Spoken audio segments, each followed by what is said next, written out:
powering this monstrosity. With 800 horsepower, rear-wheel drive, and only weighing 1,350 kilograms, if you're like me and don't like how the car looks, at least it might be pretty decent in the performance and sound aspect. So it should be no surprise that no other game has this car, and that's because Test Drive Unlimited has always been known for its unique car features, letting you control things like your indicators, windows, and even your roof. It's crazy that modern racing games that are over a decade newer don't offer this amount of detail outside of modding. TDU Solar Crown, being the new entry into the franchise, is not only adding all of those features back in, but expanding upon them. So you'll be able to control things like your hazard lights, your headlights, your windscreen wipers, be able to turn the engine on and off, and select between different drive modes as well. You know, those little dials or buttons in cars that let you switch between comfort or sport mode? Yeah, those. Solar Crown is just casually adding that feature too. Only instead of manufactured presets, you'll be able to customize what the drive modes actually do yourself, which we'll talk about in a future short. For now though, just remember that TDU Solar Crown might just have the most realistic sounding cars in any video game. Take a listen to this Alfa Romeo. And now compare that to real life.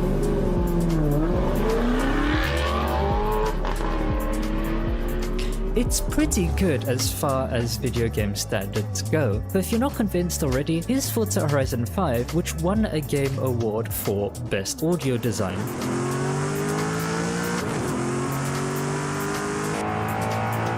Yeah, it kinda sounds a bit pathetic when you compare it to TDU Solar Crown.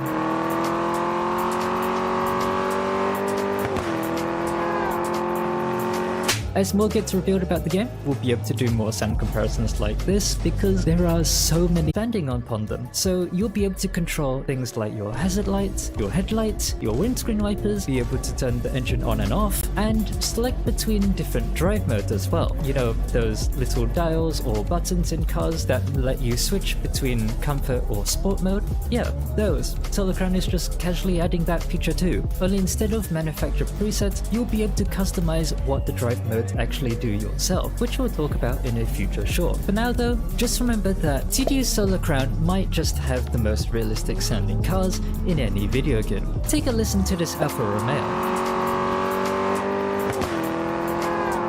And now compare that to real life.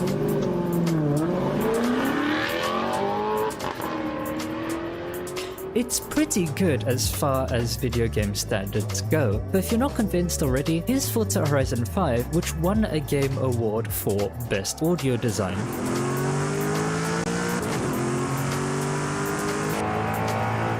Yeah, it kinda sounds a bit pathetic when you compare it to TDU Solar Crown.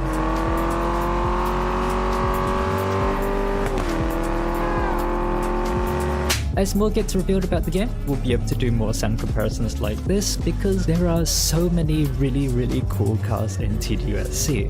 For now though, now you know that TDU Solar Crown's Taycan is something you won't find in another game. Don't believe me? Well, of course the Porsche Taycan has been in a lot of recent games. It's an awesome EV sports car, and because it's not an awful Tesla, everyone wants in. The problem is, they've all got the wrong Taycan. This is TDU's Porsche Taycan Turbo S Cross Turismo. Quite a mouthful, I know. Not only is it an estate Taycan, making it already 10 times cooler, but it's also the off-road variant, meaning it will be really fun driving down Solar Crown's mountain trails. Oh, and unlike most manufacturer-lifted vehicles, this one does actually have a fair bit of suspension trouble, so it might not actually be terrible in rough terrain. With Test Drive Unlimited being developed by ex-WRC developers Kiloton, Solar Crown's off-road physics are going to be pretty decent to say the least. So why not do it in style? Because 15 years ago, a Hong Konger came to Pagani with a vision, a road-legal Pagani Zonda R. And so, the Cinque was born, my favorite Italian supercar by a nautical mile.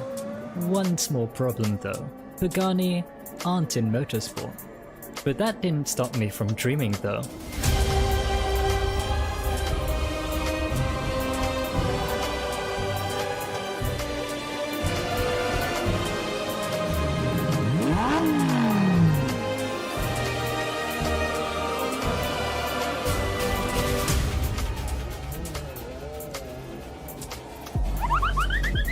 TDU Solar Crown is bringing back one of the most iconic features of the franchise, which is car dealerships. Instead of a hub, there are 14 car dealerships, with Lamborghini and Ferrari getting their own dealerships based upon the real-world locations. Inside, you can walk around these extravagant interiors and get up close to what that specific dealership has to offer. Found something you like? Great!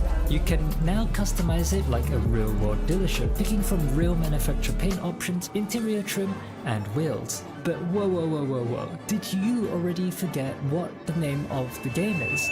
This is Test Drive Unlimited. So make sure you test drive the car before you spend your hard-earned money on it, because this game actually has progression and wants you to seriously think about every purchase so that you actually cherish and enjoy your cars instead of just driving for them for about 5 or so minutes and then closing the game again. And that's why I'm excited that we're looking at how realistic TDU Solar. Hello and welcome everyone. Sorry for a bit of a wait. I was attempting to set up hand tracking and it's just deciding to not today. But yeah, hi, welcome. Yeah, 7 minutes. That is quite a long time, right? Hello everyone. Thank you everyone for coming down. Thank you Kapil, Zom, Zarek, Loaf of Bread, Leopard, GT Panda, and Radium. Hey, how's everyone doing on this fine evening? Oh, Hazel. Oh, good morning, Zesty. Wow, okay. Guess everyone is here. This is quite a lot of people than we normally have, at least at the very start. Did someone just send it on like the TDU server or something? Oh wait, shit! I don't think I didn't even say on my Discord that I was live. Whoop. Let me just make sure I do that. There we go. Cool. The stream died for you? Wait, the stream died for you? That's kind of cool. That's kind of cool. Oh weird. It seems to be working on mine, at least.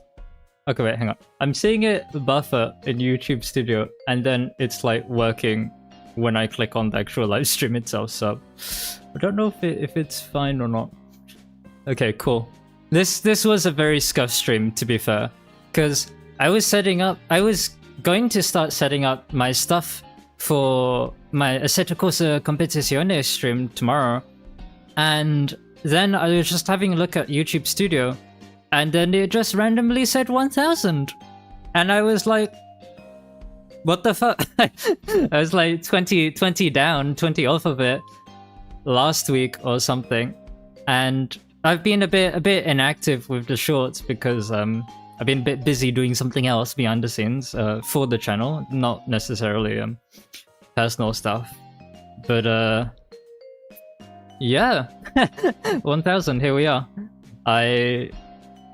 I wasn't expecting it so soon. I genuinely thought it would be something that might happen during my endurance race tomorrow. But yeah. Speaking of which, tell you what, since you're all here now, I can give you a bit of a sneak peek into what is going to be my livery for tomorrow. There's still some elements I need to tweak and sort out, but essentially, if you don't already know, tomorrow I'm participating in a 4-hour endurance race. I'm going to be running solo, so that's me, for 4 hours as a complete beginner who's never done this before, because I thought this was a really good idea, and also because it would be really funny for content purposes. I mean, what? So yeah, Suzuka tomorrow, Assetto Corsa Competizione. I believe the actual race itself starts at like 1:45 PM UTC, so not sure how that translates to your own respective time zones, but yeah, 4 hours. Come watch me potentially die. Totally not just trying to change it over. Oh, there we go. That's so cool. What happened to my display cap? Did it just die? Oh no, it did work. Okay, sick. I don't know why it just didn't for like What? Okay. Okay, whatever. Guess it just goes black for a bit sec. But yeah, here is my new Audi R8 LMS Evo 2. Because originally, when I first started playing ACC, I went with this 2015 one. I prefer how it looks. And yeah, this was my first ever livery that I did because, you know, fuck going into a championship without doing like a really shit quick livery. So yeah, this was my first ever livery. And now that I'm driving the new Audi R8 Evo 2, I decided, you know what, fuck it. It'd be funny if I just recreated it. So yeah, there's been some updates here and there. There's still some things I need to change and tweak about it. Small things like, you know, the stroke for like some of the Tasha design. But yeah, I just wanted to have it as like sort of like an in-between of quite a few things. So firstly, I tried to make it look a lot like the road car. So these vents here, you probably can't tell, but like they're matte. I attempted to make them look like the road car vent and stuff, and also blocking off this part here. Yeah, not sure why chat's not working. That's funny. Also not sure why it keeps blacking out the screen every time I tab out. Let me just catch up on chat real quick. Am I giving myself a makeover? Hey DJ, sorry, I only just seen. Welcome DJ. And Wombology. Yes, you're finally early. Indeed you are. Try to not Spinola. True. Thanks Morgan. Thank you. And Felipe. Yeah, it's pretty simple, pretty bare bones. Tried to keep it like road car look because that's kind of me, to be honest. Wanted to do Natasha because your boy is kind of a VTuber, XD. There's a few little design cues here and there. Obviously, my racing number 53 kind of had to throw it back to Herbie with the whole stripe down the middle and everything. The racing number, and yeah. Oh yes, the back. So I still need to work on a placement for this, but these are all the channel members because that is now something we have access to. So these are the people who have already joined the membership, the channel membership, whether it being like £1 a month for just unlocking emotes because I can't put it any lower. Thank you, YouTube. I wanted to put it at 50p, but you know, £1 a month, you know, sure, I'll just set it at that. And then I can't remember what the other one is. I think it's just like the same as a Twitch sub, £5 or something a month. But yeah, all the channel members I'm going to be putting on here. So if you're interested in getting your name showed off, yeah, you can have it on the card. I'm thinking I'm probably going to put it over here as well, so it's a bit more visible. But yeah. Oh, you like the music, do you? Need a white-haired Leon to return? Maybe. Did Alex allow you to be at Leon's streams? Perhaps. I don't know where Big Man is himself. Oh yeah, they're like Audi colors on the event and stuff. Just small design cues here and there. I'm just putting in the car. But let me just come back over here, and then we'll go into TDU2. We'll do a. Honestly, because this was a very last-minute stream.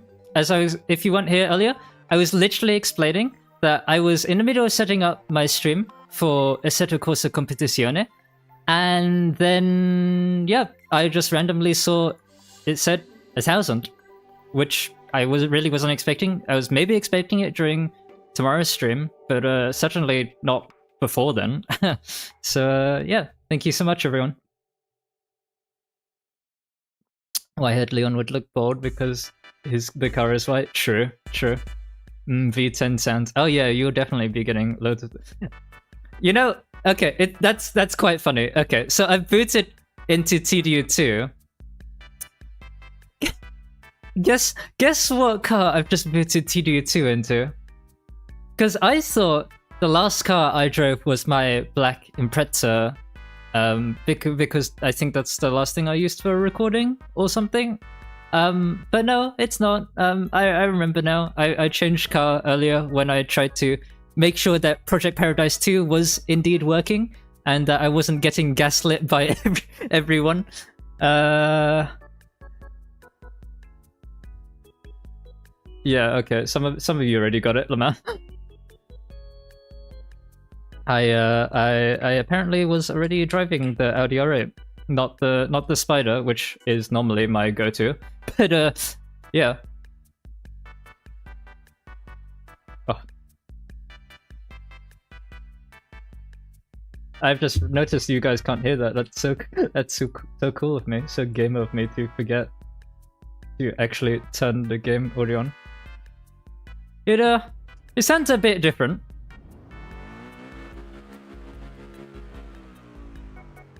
It's not the VA. Okay, wait, hang on. Let me make that a bit louder because that I've just noticed the background music's probably a bit louder than it. Okay, there we go. There we go. Now you can hear that lovely 2011 VTuber sound.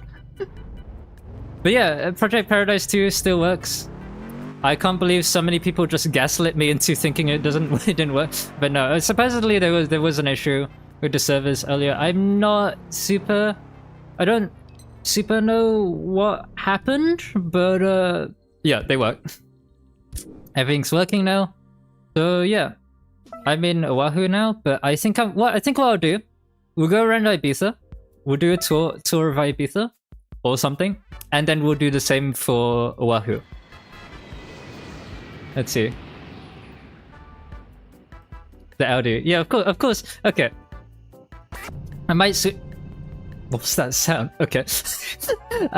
So I'll yeah, okay. I'll just wait by the airport-ish while we'll let TDU do its casual trying to get people into session thing. But yeah, I would change side, but then you get the funny black screen. Also, why is chat not working? Tell you what, please drive the Seat Ibiza now. Then it would make so much sense. So here's the thing. There actually isn't a Seat Ibiza in TDU2. I see. Okay, that's so cool. I saw a police car on the map, and I was like, I was about to show off the Seat Ibiza, but no, I guess not. It just disappeared from the map. It got sent to the back rooms, quite literally, as I'm trying to drive over to it. But yeah, basically, the Seat Ibiza, while it's not licensed, it's not technically in the game, but the like cruiser car, if that makes sense. No, the patrol car rather for the Ibiza police. That's who uses the Seat Ibiza. Oh, sick. Yeah, there we go. We're ready in a session. We got a Red Bull Man, Zom, Eduardo, PHSV. There we go. I can English. Sorry, it was because I was on Ibiza, and it'd be funny if it was in the game. Well, I mean, it is in the game to a certain extent. It's just not in the game, if you get what I mean. Like, it's in the game, but it's also not in the game. It's a bit of a shame, but yeah. So okay, thank you, Sam, for pulling out the Herbie. Very, very, very much needed indeed. Fair enough. Okay, let's go clockwise then. Okay, for a second I thought I'd gone like the wrong way or something, but no, we are going clockwise. I'm just gonna go slowly for the time being. We'll just cruise for a bit while we wait for people to connect. But yeah, it's not the 4.2 liter V8 R8. This is genuinely the V10 R8. And it was really sick having this back in the day. I fell in love with this car instantaneously. Like, back when I was a child, I didn't really like supercars, and I know that sounds probably a bit weird, considering, like, you know, I grew up with TDU and everything, but like, I don't know, in TDU1 I always loved the 350Z and the Nobles and such. I wasn't like super huge. I guess like my favorite childhood dream car would probably be the Lamborghini Murcielago, but yeah, like, I don't know, most supercars, they just didn't interest me. And then this came along in TDU2, and then the Spider in the casino update, and it was like, holy shit, they made a convertible version. I can put my roof down, and then I can hear, you know, that, right? Back in like 2011, when I was little, that was awesome.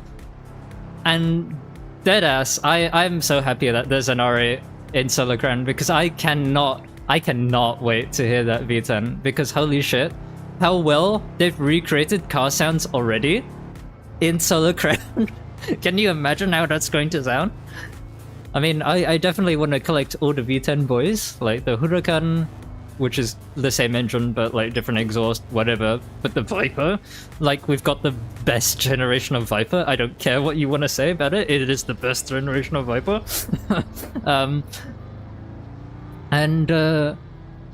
Yeah, I think that's the only V10s we have confirmed right now, if I'm not mistaken. The Huracan, the R8, and the Viper. Would be nice to see some others. I mean, we've got a Lamborghini dealership now, right? So we might have a Gallardo or something. I mean, obviously, Lexus LFA / Carrera GT would be really sexy. Like, could you imagine they got their hands on those cars and were able to recreate them? We might have like a winner on our hands when it comes to car sounds if they did those. So I don't know, because we haven't seen very many Asian cars, I'm kind of thinking those two might come post-launch together in some sort of update, but we'll have to see. You wanna play, but being away from home sucks. You can't play Assetto Corsa Competizione, can't play TDU2, unlucky. E60 M5 too old?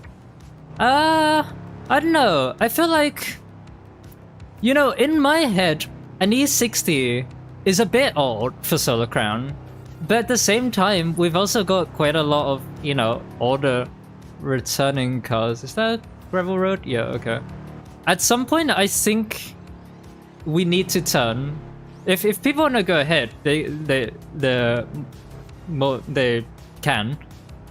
Words, because I can't remember where the dead ends start and, like, you know, actual loop around Ibiza is. But I feel like I don't know, the E60 is a bit weird. It is old, but, like, you know, we've also got quite a few old cars in Solar Crown. I'm gonna assume it's not down there. That looks like it would be a dead-end road. But yeah, it would be nice to have.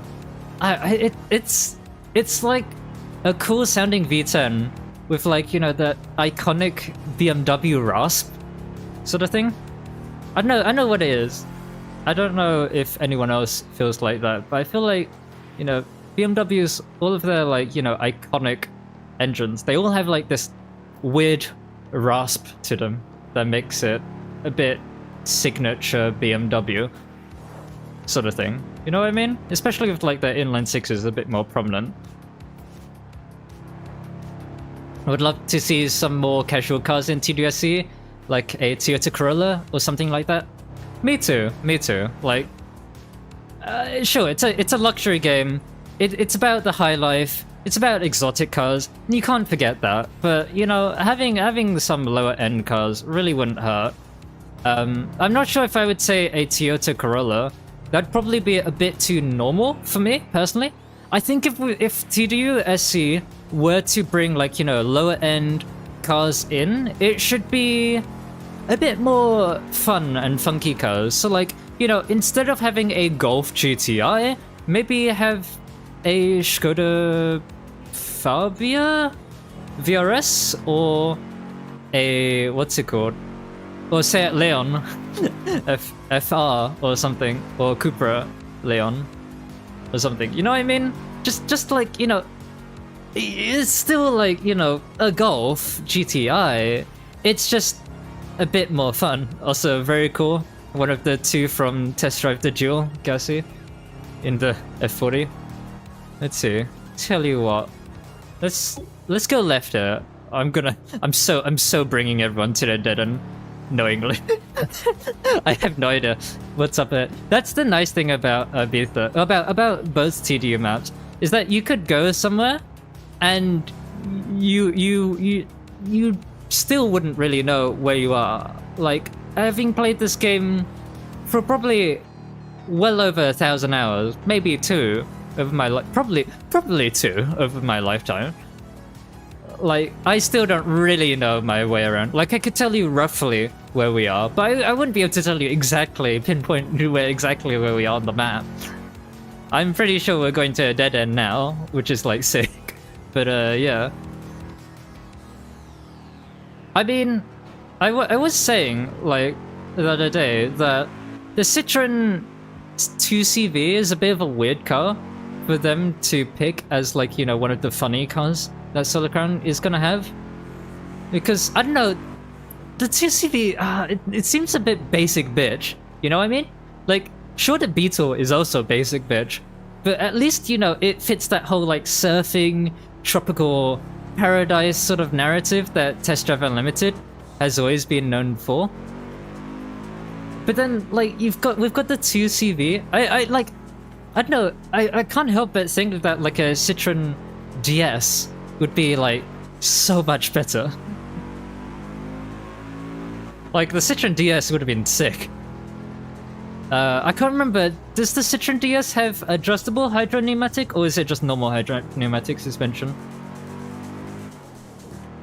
But, like, seeing that suspension work in Solar Crown would have been pretty cool. Hey Luxio, welcome. Need them subs? Oh, sub's a good shout. Sub would be nice to have.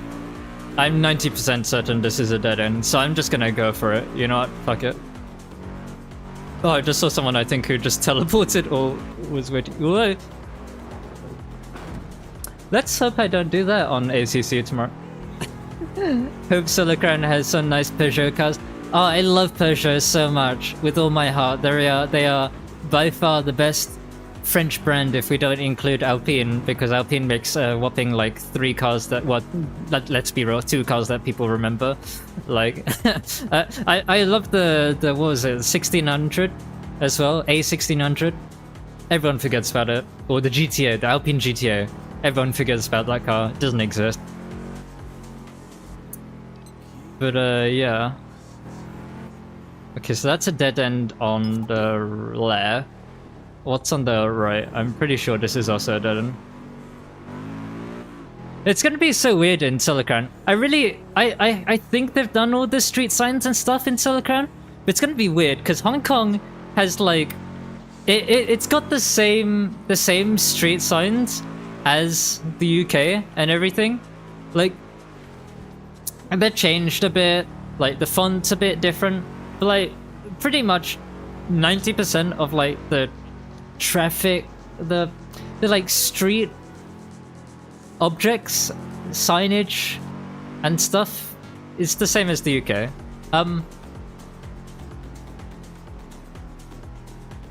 Nice one, Tom.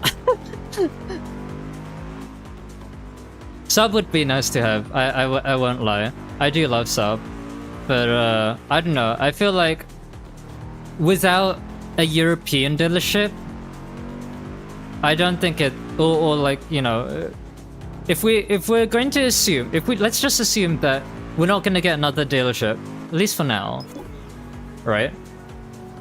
I don't think we're gonna get sub. Like, I still, to this day, don't really understand why we have an Italian dealership. Could have easily been a European dealership. Like, 90% of the Italian cars in the Italian dealership are going to be ass because, let's be real, Pagani can be in luxury. Ferrari and Lamborghini already split. Lancia could easily be in like classic or off-road. And then what are you left with in the Italian dealership, realistically speaking? A bunch of shitty Fiats. Some cool-ish Alfa Romeos. Potentially Maserati, if we don't include the fact that the Repulse Bay Ferrari in real life used to actually be Maserati Ferrari. Actually, let's go left. Let's go left, sorry. Sorry.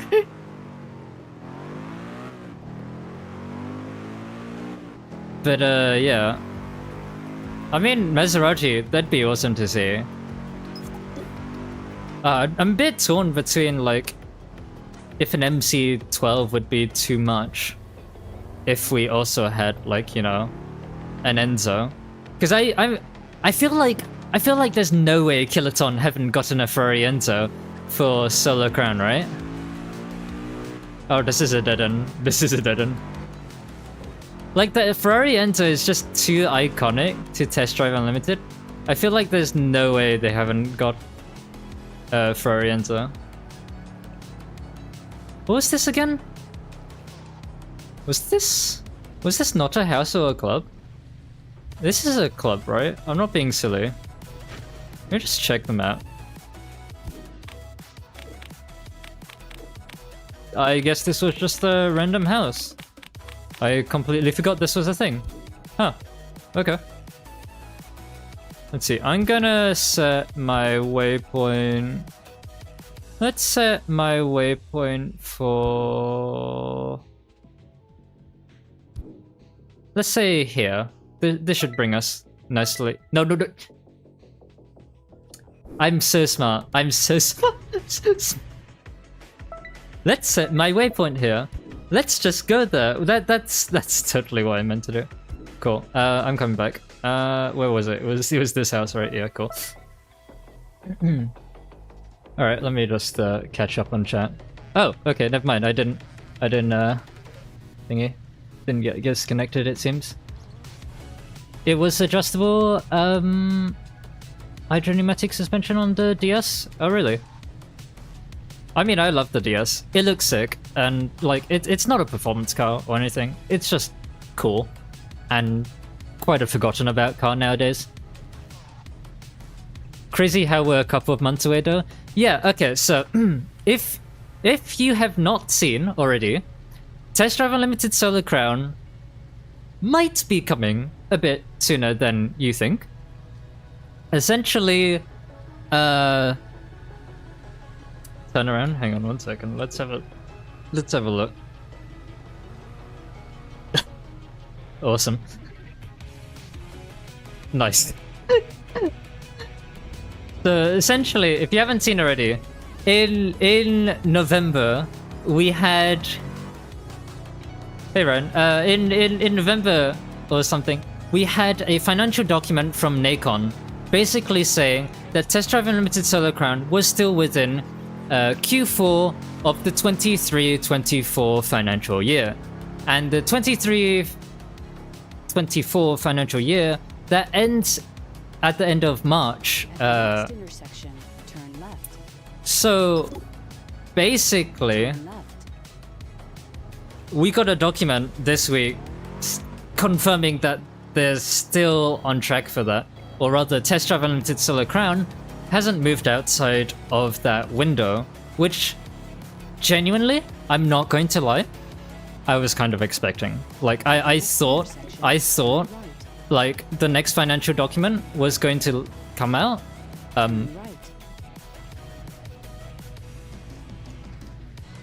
Hello, Test Drive Unlimited 2. Hello? Cool. I think that's gonna be me restarting the game real quick. Whoops.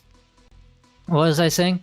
So basically, I was genuinely expecting the game to move outside of Q4 in the financial year, which would have been after the 31st of March.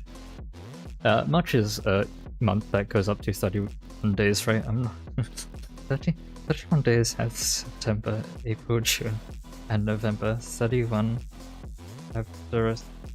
Yes. Okay. 31st of March. I genuinely thought it was going to be after the 31st of March. Not because I didn't believe in the team, but because I thought, you know, Nacon has so many releases, they're just going to be so busy, and with the playtest and everything, they'll just want to do the playtest, optimize a bit, or rather, you know, get the feedback, implement the feedback from said playtest, and then, you know, we'll sort of see from there. But we're still within Q4, so we're still quote-unquote on track for before the 31st or by the 31st of March. Granted, please take this with a grain of salt. It is not confirmed. This is just the financial document. That is not official word from Kiloton or Nacon. Yeah, I mean, it's kind of interesting looking at the document and like seeing all the games that they list, because they list quite a few games that already have a release date, and a common occurrence that some people have noticed is that all the games seem to release on Thursdays, which makes sense. You know, if you release a game on Thursday, then you get to do a day one patch before the big weekend, quote-unquote weekend night on Friday, when, like, you know, the majority of your players realistically are actually getting the game, or buying the game for the first time. Also, it seems to have put me all the way back here. Let me just switch over. Hey Yuki, thank you for the 1K. I will definitely answer all questions in chat once I've gone through my little rant that my little brain can comprehend at one thing at a time. Oh wait, hang on. Why is the Project Paradise 2 launcher there? Okay. Do the game devs have a connection to Ubisoft?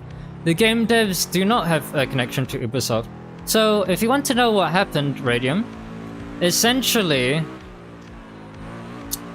at the end of TDU2, some of the developers went over to a studio called Ivory Tower, who you probably now know make the Crew game.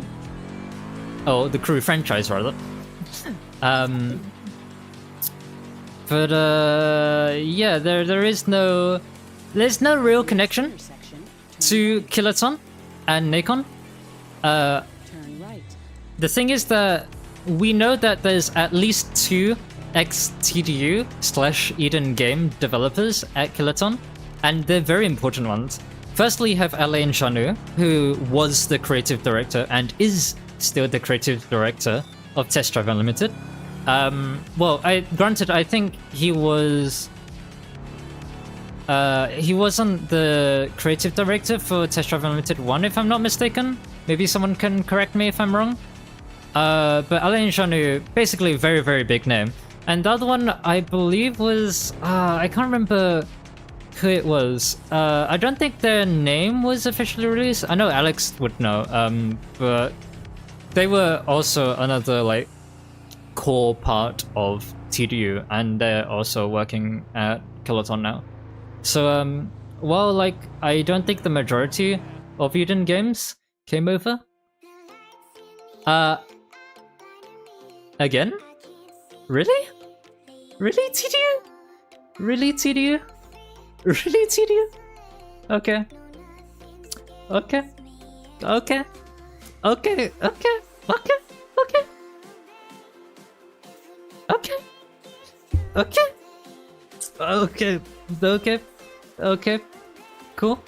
Cool. Cool. Cool. Anyway, welcome back, Caspady, and hey, Fonty. Thank you for the 1K. TD1 maybe? Maybe. But I mean, I prefer TDU2, but I'm gonna just give it the benefit of the doubt right now, and we're just gonna go for one more restart. If it becomes too fucky, then I might just go to 2D1, to be honest. You got P1. Okay, well, congrats, Overdrive.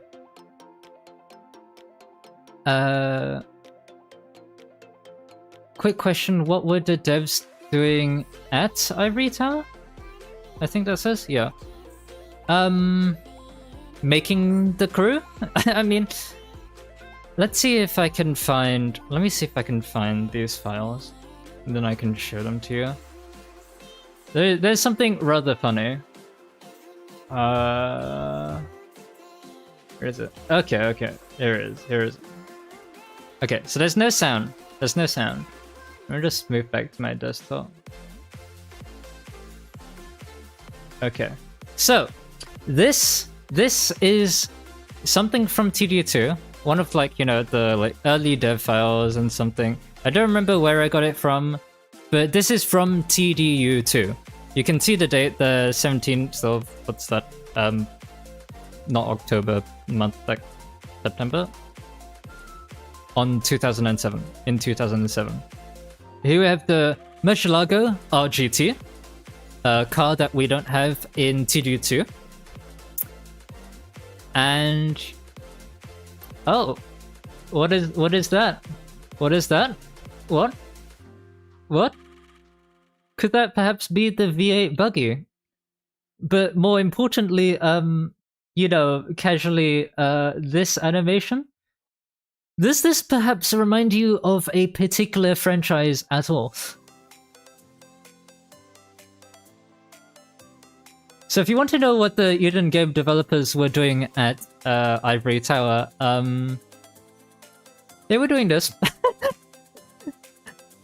And guess what game doesn't have the Murcielago RGT? And guess which game does have the Murcielago RGT?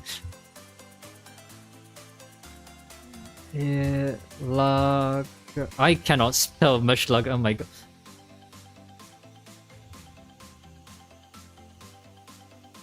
The Crew 1. Where is it? Jesus, I cannot spell.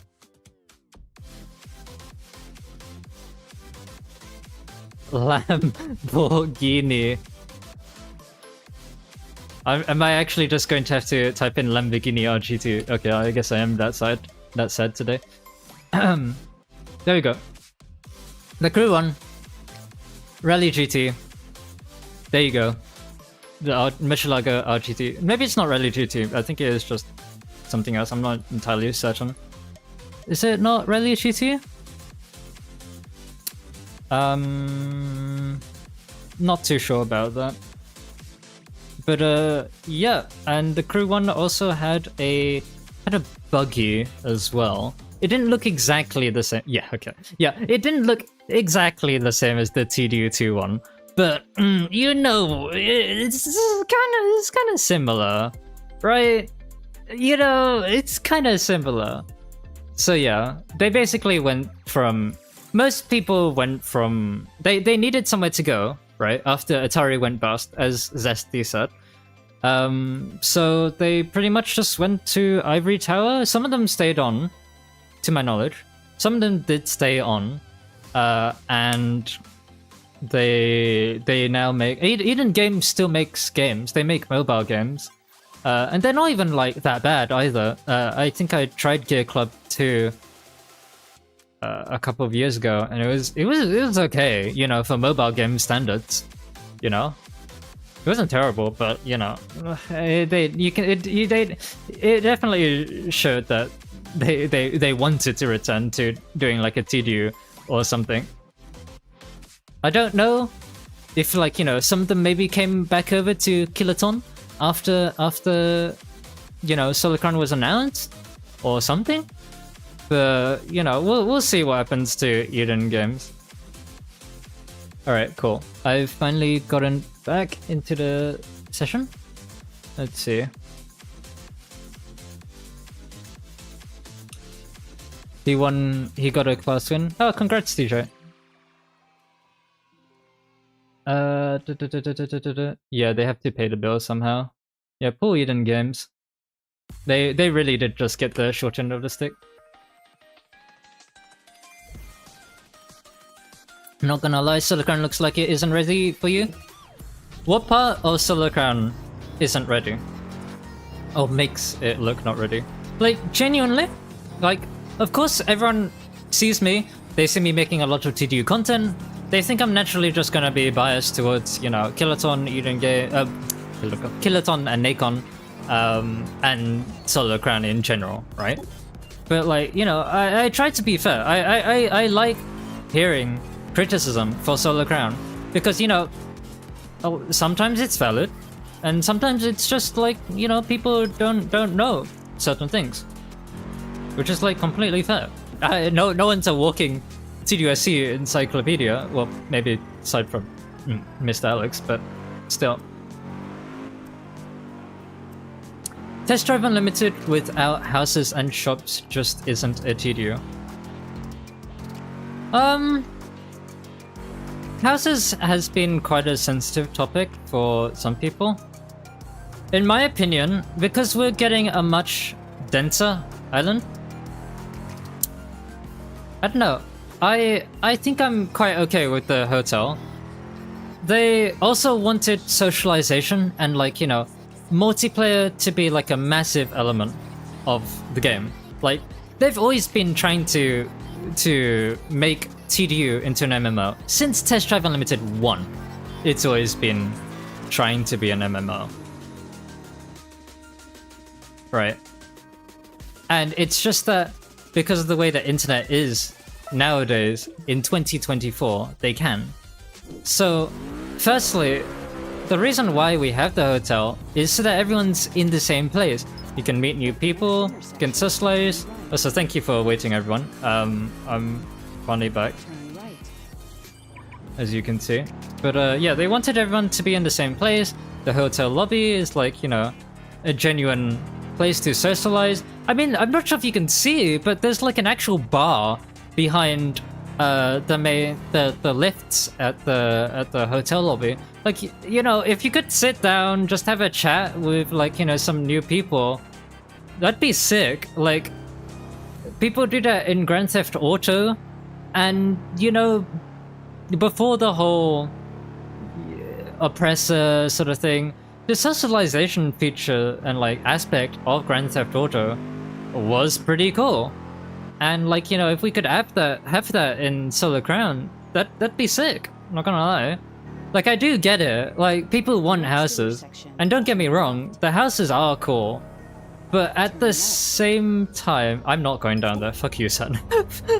You're driving in the wrong direction. Turn around when possible. But at the same time, in Test Drive Unlimited 2 and Test Drive Unlimited 1, the houses, after a while, like, if you kept playing TDU for quite some time. Okay, well, that's just unfortunate. Okay, I think we'll probably go over to TDU1. But basically, if you kept playing those games for after a long time, the houses really just ended up being just vehicle switch locations / garages. You would never really just stop by your house and chill out a bit. It was always just in, out, in, switch car, out. Like, that's all the house was after all.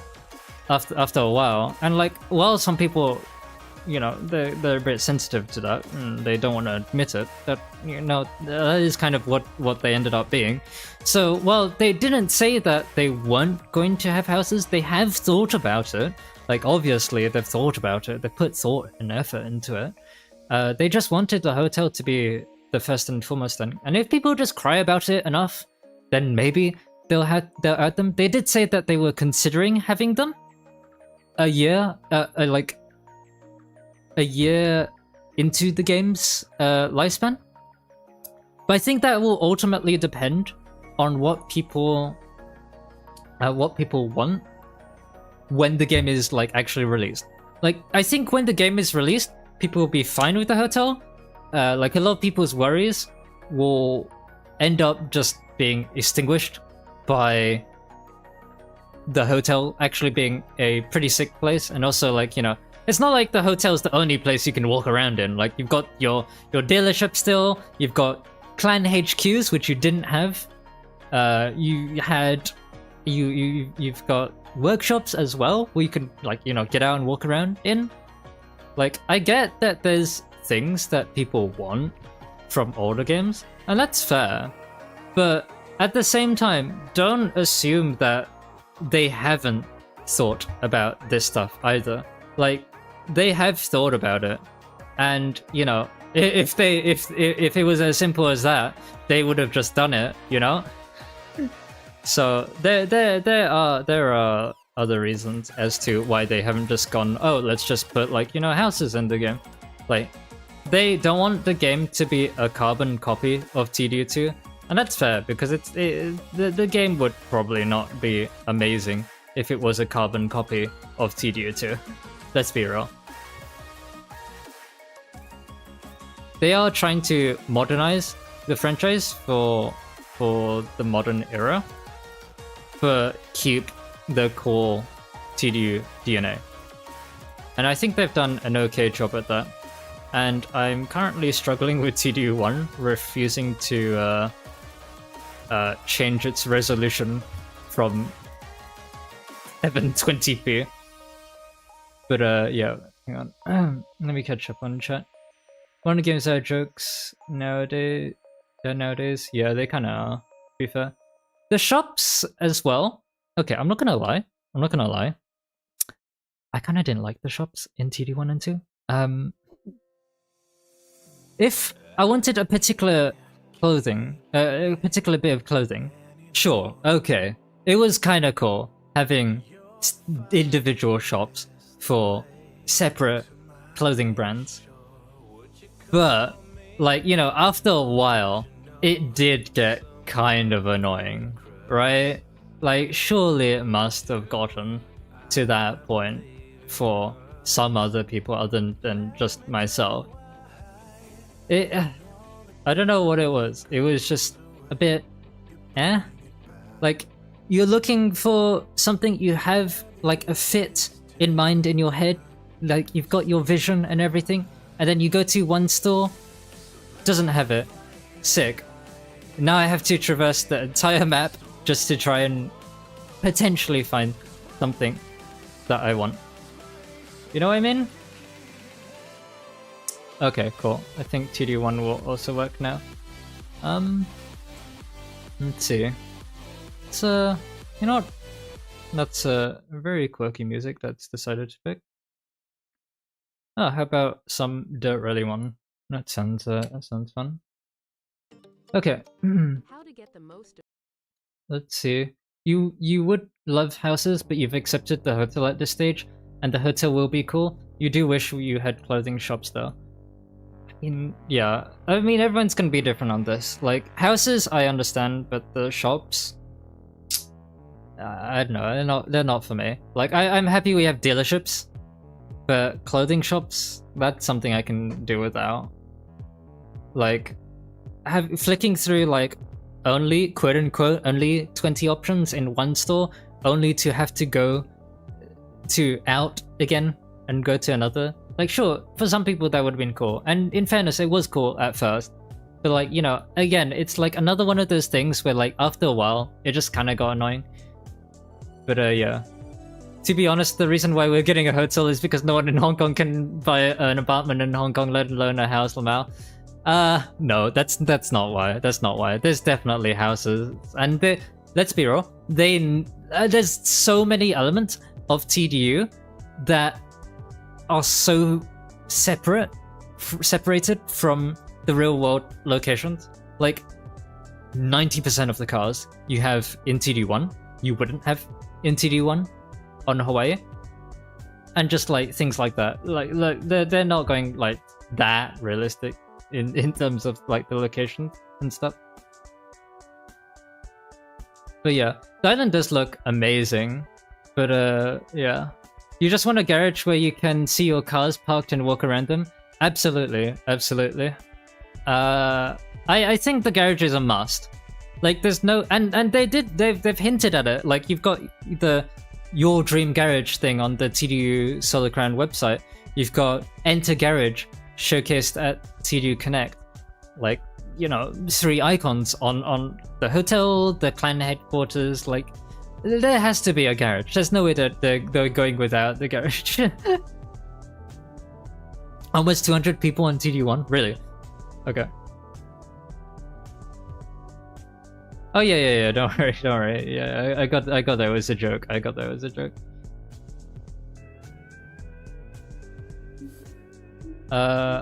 Hopefully, it's been a long time since I've been in TD1.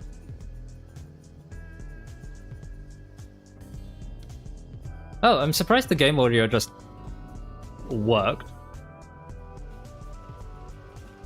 Ah, yes, okay. Out of one Audi into another. Okay, I see how it is Test Drive Unlimited. Just gonna out me like that.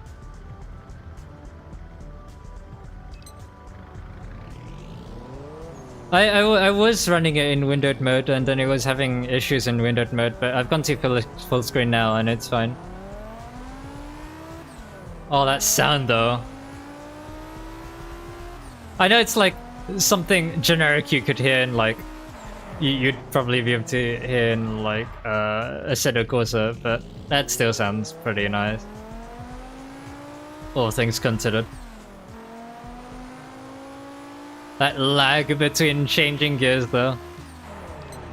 Alright, what cars do I even have in this game? In this save rather. I don't remember. I apparently have a million. Cool. Oh yeah, I bought this Civic because this is a Civic we don't get in the UK or Europe rather. Well, I don't know about Europe. We don't get saloon Civics in the UK. We just get the hatchback ones. I don't remember getting that Cadillac. I don't remember buying the 246. I remember buying the ST185. I do love the ST185. Do we get to see all the cars we own? Oh, we do. Okay, cool. We have an LFA. Okay, cool. A Triumph. Oh, okay, right. 370Z. A DC2. Ooh. I think your boy's you gotta drive a Noble. That's kind of just me, right? I'm not sure where I am on the map. I'll see. I'll move in a second. But there you go. Like that's another example. Like I didn't really put too much thought into it, but again, I'm literally just using the houses for like the function of just garage. Just a garage. Like I know it's TD1, you can't walk around the house, but like still, you know what I mean? It is like I get what people mean, but like, you know, as long as we can invite people to our suite, if we can invite other people to our suite, if we can customize our own suites, I think we're fine. Let's see. I know that we've got repeating audio. Let's see, where would be a good place to meet up? Let's meet up... Isn't there... Yes, meet up at the lighthouse here. That's probably like the best location.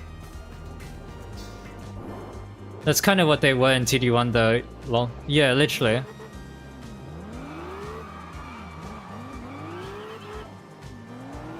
I forgot how much better the physics were in this game. Oh, already got a bit of slip from the Noble. I love this car, yeah. Ever since I was little. I don't know, it's a bit weird, this car. Because I tend to prefer not the... I tend to prefer like the less aggro and like the more elegant-esque cars. And then you look at this car and it's just got, oh look, huge wings. Oh my god. But yeah, I don't really know where my love for Noble really came from, to be honest. It was just a bit of a spontaneous thing. We do get that Civic? Yeah, we do. I guess we do. But I've just never seen them around. Or not that anyone's bought one near me. Because I think for that Gen Civic, we just get the EP3, right, Yuki? Like normally. Yeah, I do have a Lafa. Yeah, so if you don't already have TD1, awesome game, highly recommend Project Paradise, or rather the what's it called, the Platinum mod. Has been keeping it alive for ages now. Supposedly there's 200 people online right now, which, if you think about it, that's a hell of a lot of people for like a game that no one really remembers that is online and stuff. Probably went with the scrappage scheme years ago. Ah, fair enough. Physics is night and day to 2. Yeah, 100%. Yeah, like I agree. We just need to. Okay, sorry. I wasn't expecting Zon to crest the hill in another beast. So. Yeah, like as long as we can customize our suite, and we can invite, like, if we can invite people to our hotel suites and stuff in Solar Crown, and we can customize them, and we can sit down and stuff, and we can just chill out and everything, just like everything you have, basically everything you have in GTA, like just I don't know, having a drink on the side there to drink as a gimmick or something, like, you know, sure, give it to us. Like it can be a bit more than just like, you know, your own personal quarters.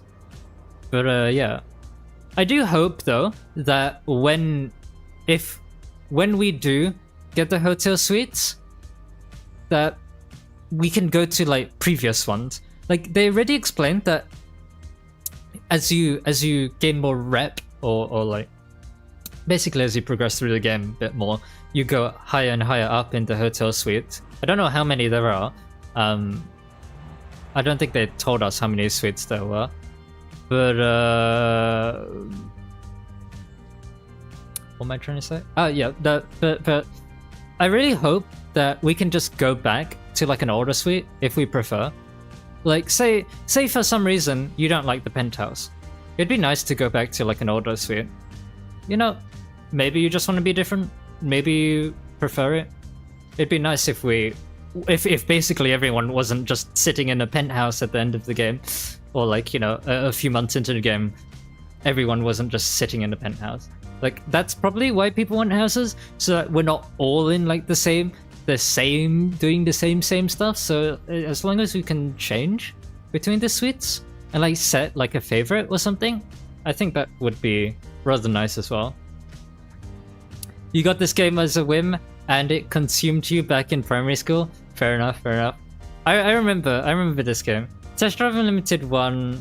Tell you what, Zom, let's just go, because I don't think anyone else is going to be meeting us here. Yeah, it was a bit weird for me. So, Test Drive Unlimited 1 was my third ever game. It was quite little. I'm not gonna disclose how old I was, but like definitely single digits. And the game that I played before it, my first ever game, was Mobile Rally Championship 2000. If anyone has ever heard of that, most people wouldn't have. It's got like a Seat Ibiza kit car as the front cover, and then Bus Driver. You know, the people who make your ETS2 and ATS, SES software. Yeah, Bus Driver, they made that. And that was my second ever game. I spent a fair bit of time in that as well. And then I can't really make like a story up of, oh, my mum just came home with like the TDU1 disc. Yeah, I don't remember exactly how it happened, but I remember that, like, you know, my mum had bought TDU1 for me, and I just played it when I got it, and I fell in love with it, and I dumped so many hours into the game. Like, sure, I played other games when they came out, like, but there's no other game that consumed as much time in my really early childhood as TDU1. Like, not even Pokemon Diamond, not even Need for Speed Pro Street on the Wii, mind you, because that's actually where I played Need for Speed Pro Street first. I know I didn't actually play the PC version till later. But not even Forza Horizon 1. But I guess by the time Forza Horizon 1 was out, I was playing TDU2 already. Although I can't remember. I don't know if that's true. So I definitely didn't get TDU2 when it came out, but I think I got it a year or two after.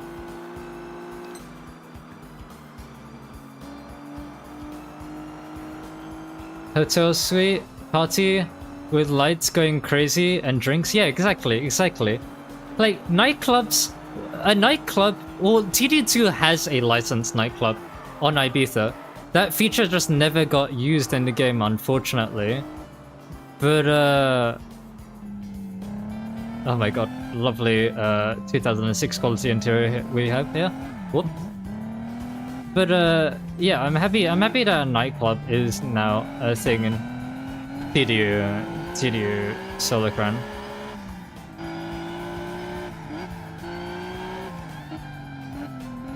That's a bit of a shame, because I know this car does actually have a bit of a turbo flutter in real life, like the actual customer car.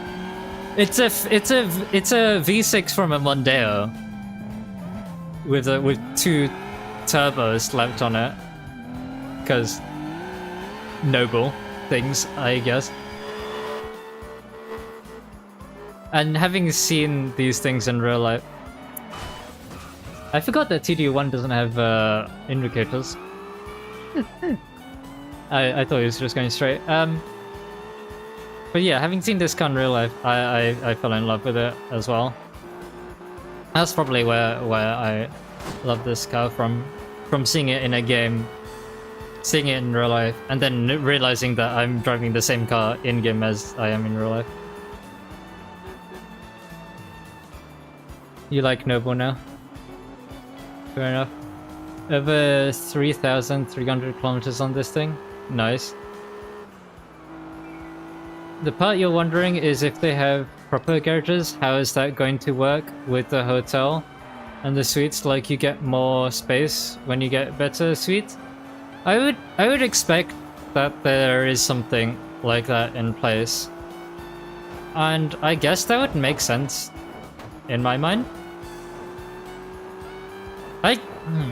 I'm trying to think. I feel like I don't think the garage is going to be like the literal hotel parking lot. I don't think it's just going to be one giant parking lot and then you'll have like areas sectioned off from you that you can't access. I think what it'll be is that it will be a multi-story car park, an underground multi-story car park, like Hong Kong has many of those. And I think with the suites, the hotel suites, you'll just unlock different levels of the car park, and it will have maybe more and more parking spots. Like, I know a lot of people don't really want to think about like having unlimited parking spots, but I don't know. I can imagine them doing something like you have a limited amount of parking spots until you hit like the penthouse or like the top suite, and then you have like unlimited cars or space or something. Like maybe you get like the law is like you get when you go to the garage you get put in like a warehouse or something instead. Yeah, I honestly have no idea how they're gonna do the garages. It'd be really interesting to see how they do it. But yeah, I mean, hopefully not too long, right? If that financial doc is correct, like we think it is, we technically only have 2 months left to go, right? Like it's the 27th today, right? And the latest Thursday in March is on the 28th. So, in theory, okay, you know, in theory, we could informally say that we are 2 months away from Solar Crown. Max. Like, as for what I think, when I think Solar Crown is gonna release, I'm gonna say 21st of March. Oh, sorry, Zom. I'm gonna say 21st of March because, you know, I'm a bit different like that. Mr. Okinawa over here, and then like actually getting it half right. right? Like, I'm gonna say 21st just to be quirky. But I don't know. I think it could easily be on the 28th. That's probably the most sensible guess if you want to guess a date. But I'm just gonna say 21st of March because I'm gamer. Oh yeah, sorry, I completely forgot, Liv, that you asked me earlier if I'm Sharp or Streets clan member, and I'm happy to announce that I have always said that I'm a Streets clan member since day one. Okay, maybe not since it was announced, but like as soon as I decided, I definitely decided, I think in 2021, whether if I wanted to be a Sharps or Streets. And you know, given that it's Test Driver Limited, they're not gonna do any Need for Speed-esque thing, and the Streets are just you know, the more extravagant, colorful, the more extravagant, colorful clan. It just resonated with me. Seeing the yellow Gallardo in TDU1's trailer, and then seeing that silver Aston Martin, that's peak Sharps versus Streets for me. You have a silver Aston Martin, maybe a bit more James Bond-esque, you know, just a bit low-key about it. That's the Sharps to me. Whereas the more shouty, the more extravagant colors, someone who doesn't go for you know, typical traffic car colors for their cars, let's just say. That's Streets for me. They're both Test Drive Unlimited, so don't expect you know, some 240 SX with a Rocket Bunny kit suddenly hurling around the corner. And it's kind of sad that that's what people think nowadays when they think of a Japanese car, and then they instantly go, oh, it's not very TDU. Bro, what? But yeah, I'm associating myself with the Gold Range Rover. We're not gonna talk about the Golden Range Rover. I'm pretty sure everyone's basically just said that it's an atrocity and everyone hates it. All the Streets clan members. You see, when I get to run the Streets clan, I get to kick people out who do shitty things to their cars like that. So that's why I'm Team Streets as well. Hey, transfer sim. Thank you for the 1,000. Congrats. Oh. Which LMDH car is the best look-wise for me?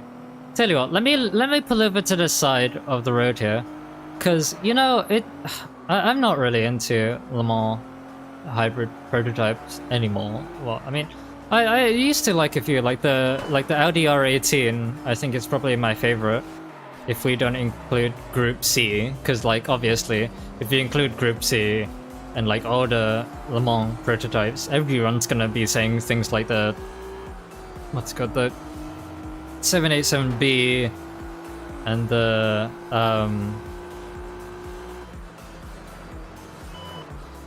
why can my brain not think of the Porsche right now? I've literally seen loads of them in real life together. Okay, I'm stopping here. I'm stopping here. Why can I not think of the Porsche? I'm so dumb. Just had a brain fart. All right, hang on. Let me pull them out, because I don't remember. I do remember that the Le Mans cars nowadays look pretty cool. 2024. Should we look at? I'm gonna assume your question was of the current 2024 grid, at least. Well, maybe I have to go for 2023. Oh, okay, yeah, 2023. Tell you what. Oh, maybe the wiki page. Oh, wiki page might be better. Let me just move over to this side instead. Okay, so we've got Honda, Acura, yeah. I've tried to make it look like the NSX a bit. Not really. Kinda eh. I hate this. I like, some people like this. I hate it. It's awful. Like I don't care. It's awful. Like they've somehow managed to spoil like a car that has nothing to do with their design language, and they've ported their shitty design language over. Like BMW's new Le Mans car looks awful. I don't care. The Cadillac, you know, Cadillac is one of those brands I actually don't really like that much. They're a bit meh for me. They're a bit cheap, a bit like, I don't know, like they're supposed to be a premium brand, but I always see them as shittier than like, you know, I don't even know, like a fucking Daewoo or something. If I see a Cadillac, I'm not thinking luxury, I'm thinking poor man. Like, you know. It actually looks okay. It looks alright. Yeah, the Porsche does look okay. I mean, they've played it a bit safe, in my opinion. I feel like they probably could have made it look a bit like the Taycan. That would have been cool if they had tried to mix a bit more elements of the Taycan into the Porsche. But you know, it looks okay for now. Alpine's one looks pretty nice, I'm not gonna lie. Like, I'm a bit of a simp for Alpine, but the Alpine car does look a bit nice. Might need a better photo of it, because the reflection there. Oh yeah, if that's what it looks like, 100%, that looks sick. That looks good. And if that's like, that looks cool. That looks cool. Yeah, okay. Alpine might be my favorite then. Then what else do we have? Oh yeah, the Lamborghini. Oh, the Lamborghini, was it? SC63. That doesn't even look that bad, to be honest. I mean, it's got the headlights from the Scion, right? Sion? However you pronounce it? Oh. Oh, actually, I'm sorry, Alpine.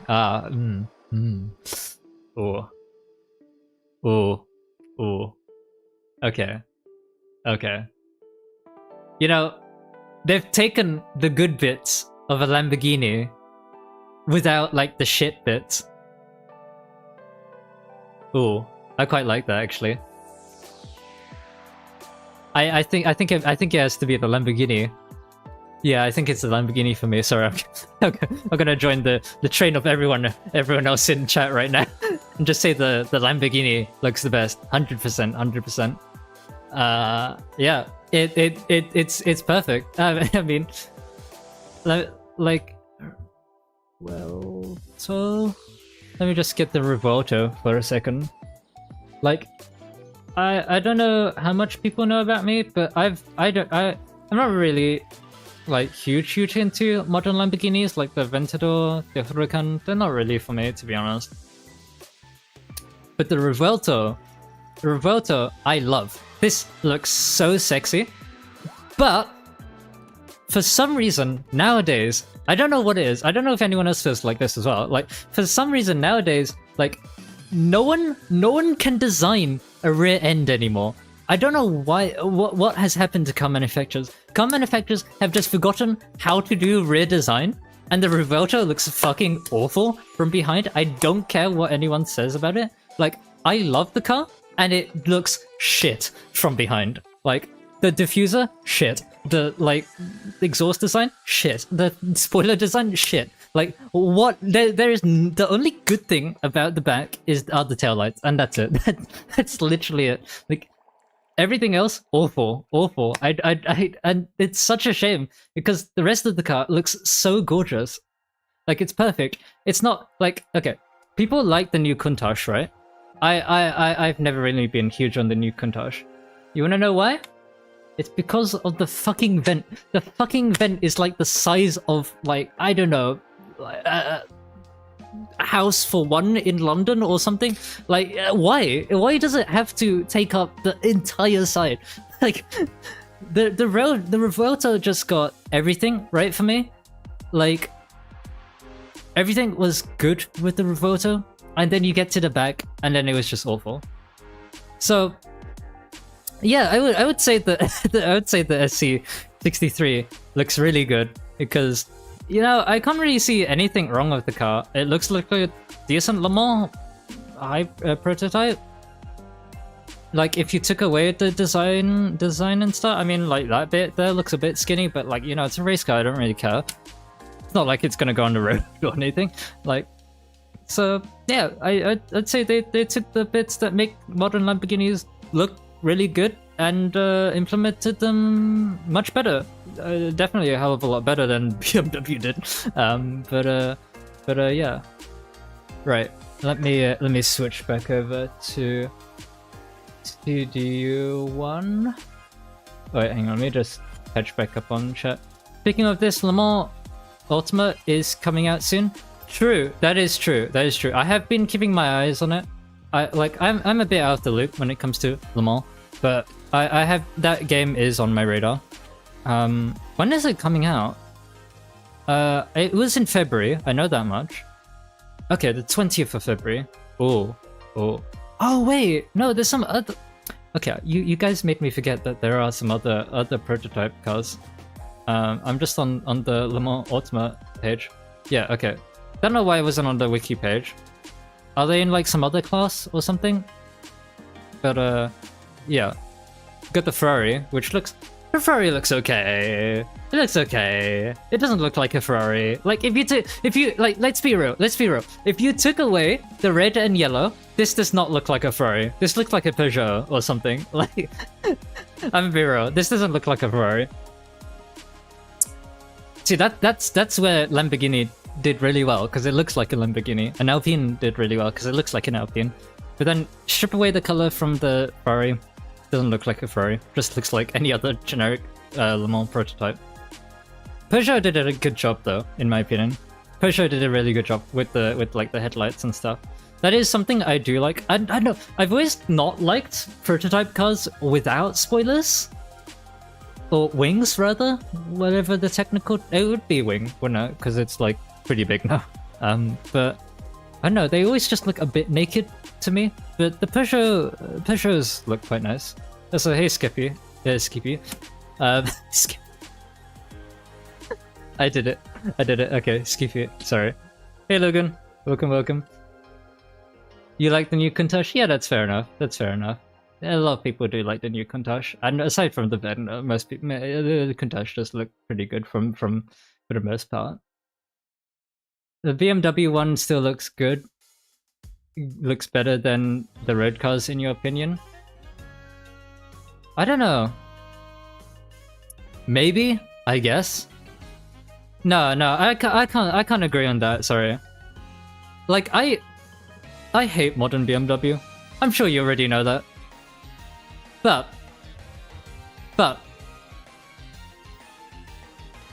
never mind, I'm gonna shut the fuck up. I was literally about to pull out like the new M5. I don't care, like it's a render and stuff. But like there is no way the new M5 looks like this. There's no way. This is a render, sure, whatever. There's no way the new M5 looks like this, bro. No, oh my god. I was just getting it as an example, as like a car they haven't ruined yet. Like, this looks fine. Like, it's not for me, it's not my cup of tea, but does it look okay? Yeah, sure, that looks fine. But like, bro, there's no way. There's no way. Oh, that looks so awful. What's that meme that the Bosnian Ape Society made of the BMW iRock? That unironically looks better than 90% of BMW's lineup right now. Bosnian Ape Society. BMW. Oh, it's right there. The pinnacle of automotive engineering is there. I'm not gonna play the whole video. Wait. If we can, I love YouTube. Slowing down my CPU because I have an ad block. There we go. Where is it? It's like here.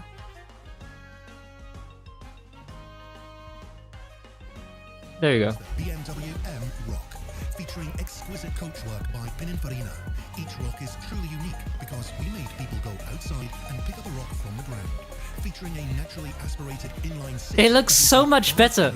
This looks so much better than like every other BMW in BMW's current lineup. Like, let's be real here. The grille is smaller than like the new M3 M4. Like, the grille is smaller. It probably weighs less than the new BMW iX and the XM. Like, what's there not to like?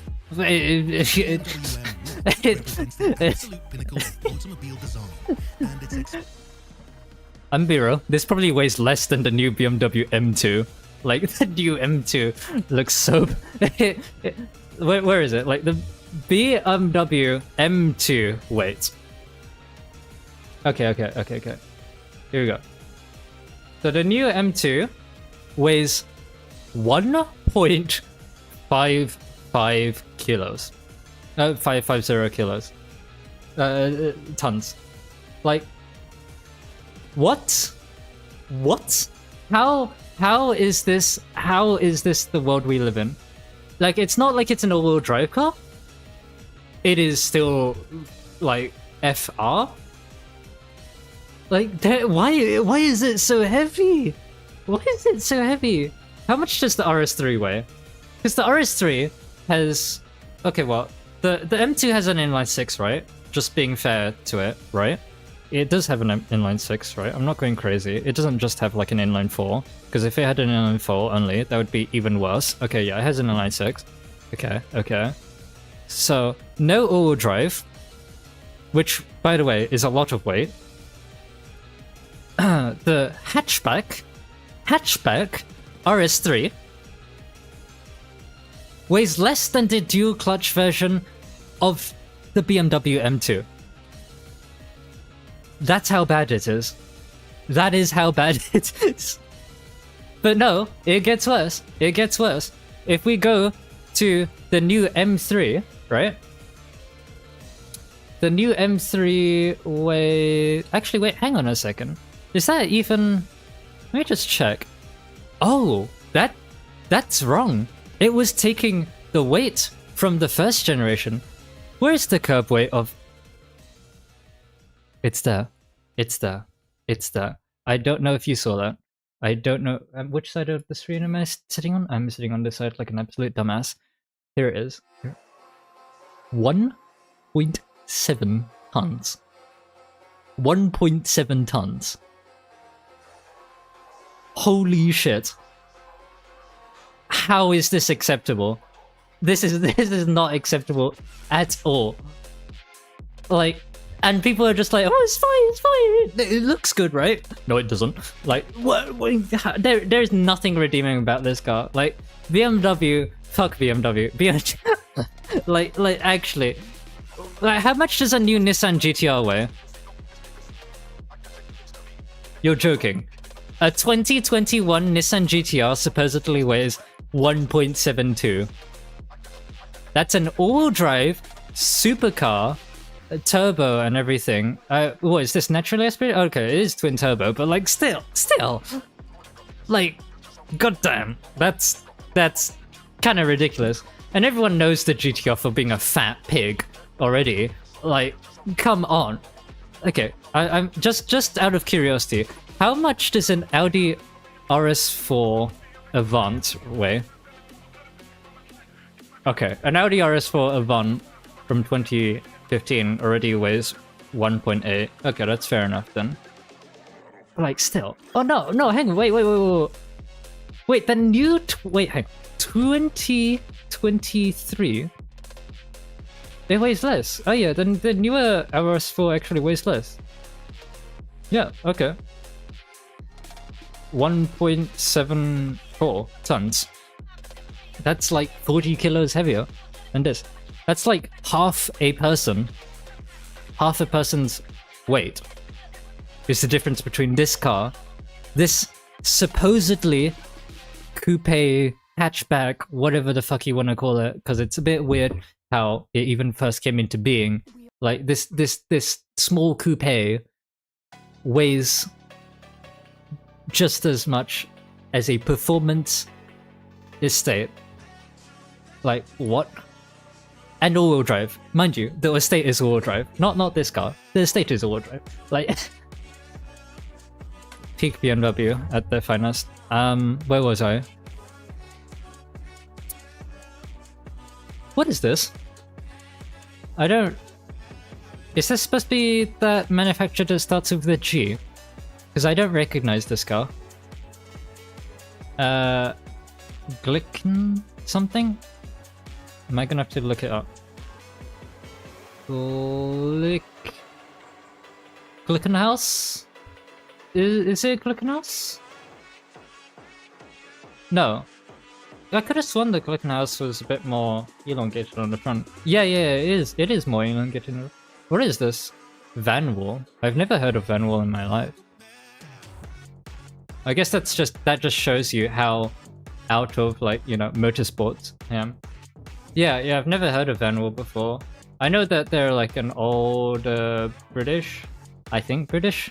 Yeah, British F1 team, but like, I don't give a shit about F1.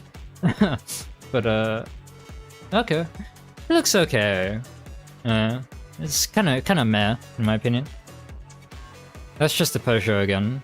That's a Ferrari again. I don't know what that is. Is that the Glickenhaus as well? That's not the 007. I don't recognize that car. Oh wait, I think it literally said on it that Vout Orica? LMP2 car? Right, yep. That goes to show how like out of it I am. Wouldn't be able to tell you what that is. Another Peugeot. Yeah, I think, I don't know if it's here. Yeah, I don't think it is here. But the Glickenhaus, I'm probably butchering its name, but the Glickenhaus 007, that looks pretty cool. I'm not gonna lie. That is a LMP car, right? LMH. This looks cool. I quite like it. I don't know what it is. It kind of reminds me of one of the Burnout Paradise cars. I don't know if anyone else gets that sort of feeling about it. I don't know what car it would remind me of though. But it just has, especially in this paint job. Like sure in this, maybe not so much. But like in this paint job here, it looks a bit like. What's that, was it Watson something? Yeah, you know what car I'm talking about. Yeah, it's the color scheme, isn't it? Yeah, okay. Alright, let's get back to TD1 before I forget, lol. There's the French flag there for it's ugly. You know, I would normally agree with that, but Herbie also flies the French colors because Monte Carlo, so I legally cannot agree with that. How the fuck does the GTR weigh as much as a 60s muscle car? GTR has always been heavy. I mean, it's always been like one of the reasons why I've never really liked the GTR that much. Are you attempting one of the Gran Turismo license tests there, Tom? Yeah, the GTR has always weighed quite some.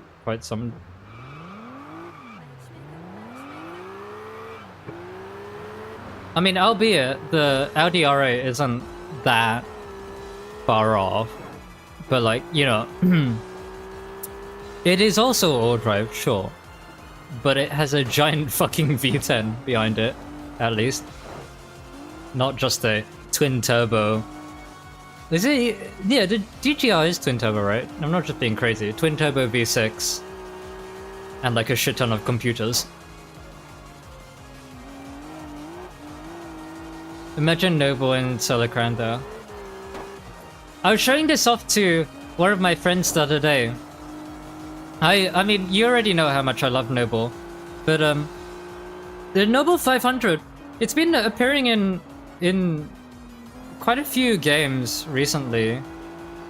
which I find a bit weird, given it's not like they recently got like a shit ton of money or something. There's still like 14 or so people working at Noble. But the new M500 is probably a lot more interesting than people think, because it has the Lamborghini Gallardo slash Audi R8 gated shifter. So you know that little clink, that gearbox, that's what it has, and it sounds so nice. Like the M500, it's supposed to be not as fast as the M600. It's supposed to be a bit more of like an everyday supercar, but having that like manual gearbox, that manual shifter, just going clink every time you shift and stuff. I mean, if you ever watch any videos about it, you'll notice that people just start shifting for fun, because it genuinely is just that cool. And like the engine behind it, it's not that interesting. It is the V6, Ford V6 from the Raptor slash Mustang, I think.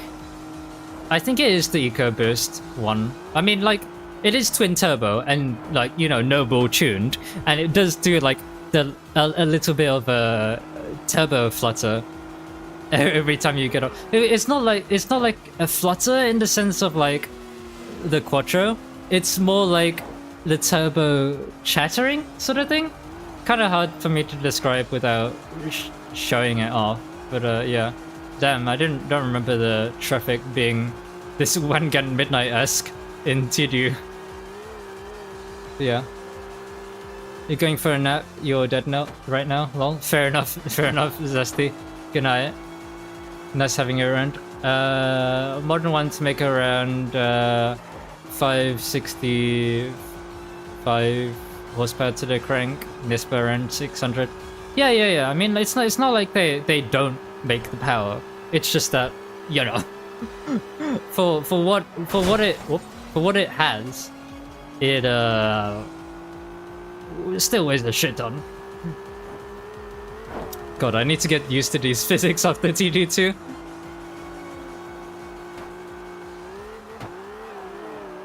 It is nice being in this game again. I don't really boot up TD1 often.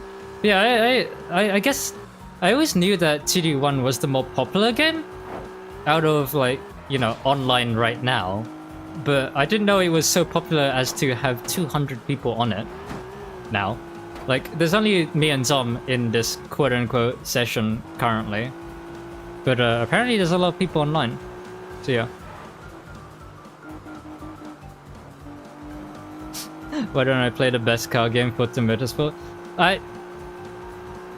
When Forza Motorsport is like £2 or something, I do kind of want to get it just to see how bad it is and then refund it.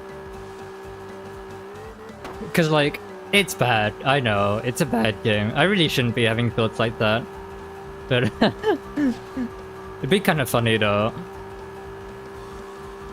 A game I do really want to play though on stream at some point though. I know that I've left VTrack. It's given me a lot more freedom to get through this giant list of games that have been recommended. Two games that I really want to get back to, or like play a couple of times on stream, have to be Forza Motorsport 4 and 3. It might be just Forza Motorsport 4, because 3 is cool and all, but I feel like 3 is like mini nostalgia.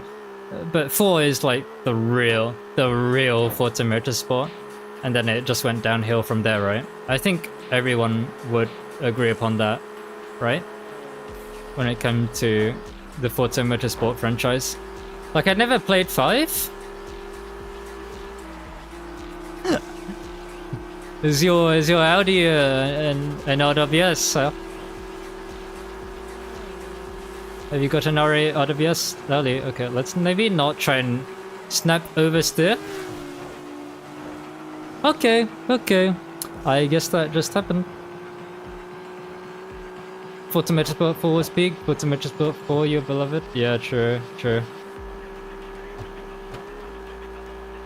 You know what would be sick in Solar Crown though? Is if they did like this Forza if they ever did this Forza Motorsport 4 Jeremy Clarkson voiceover things, that'd be sick. Like you go to a dealership and then there's like a I don't know, just like a dealership showcase option or something, and it was just like a voice actor just talking about the car. I don't know who I'd want. I think for me personally, I would want James May, because James May just is the best Top Gear presenter and just is the best presenter and most interesting character out of all of them. I'm not gonna lie. I don't know if everyone here in the chat agrees upon that. But if we had to have anyone, and that's including like Matt Watson? The like Cowwow person, and like, you know, modern people, like have anyone voice over it, I would still pick James May to voice over all of these cars. Jeez. True. I can't look at chat seriously anymore, knowing that knowing that I picked that emote for the membership, which you guys totally should not attempt to join. But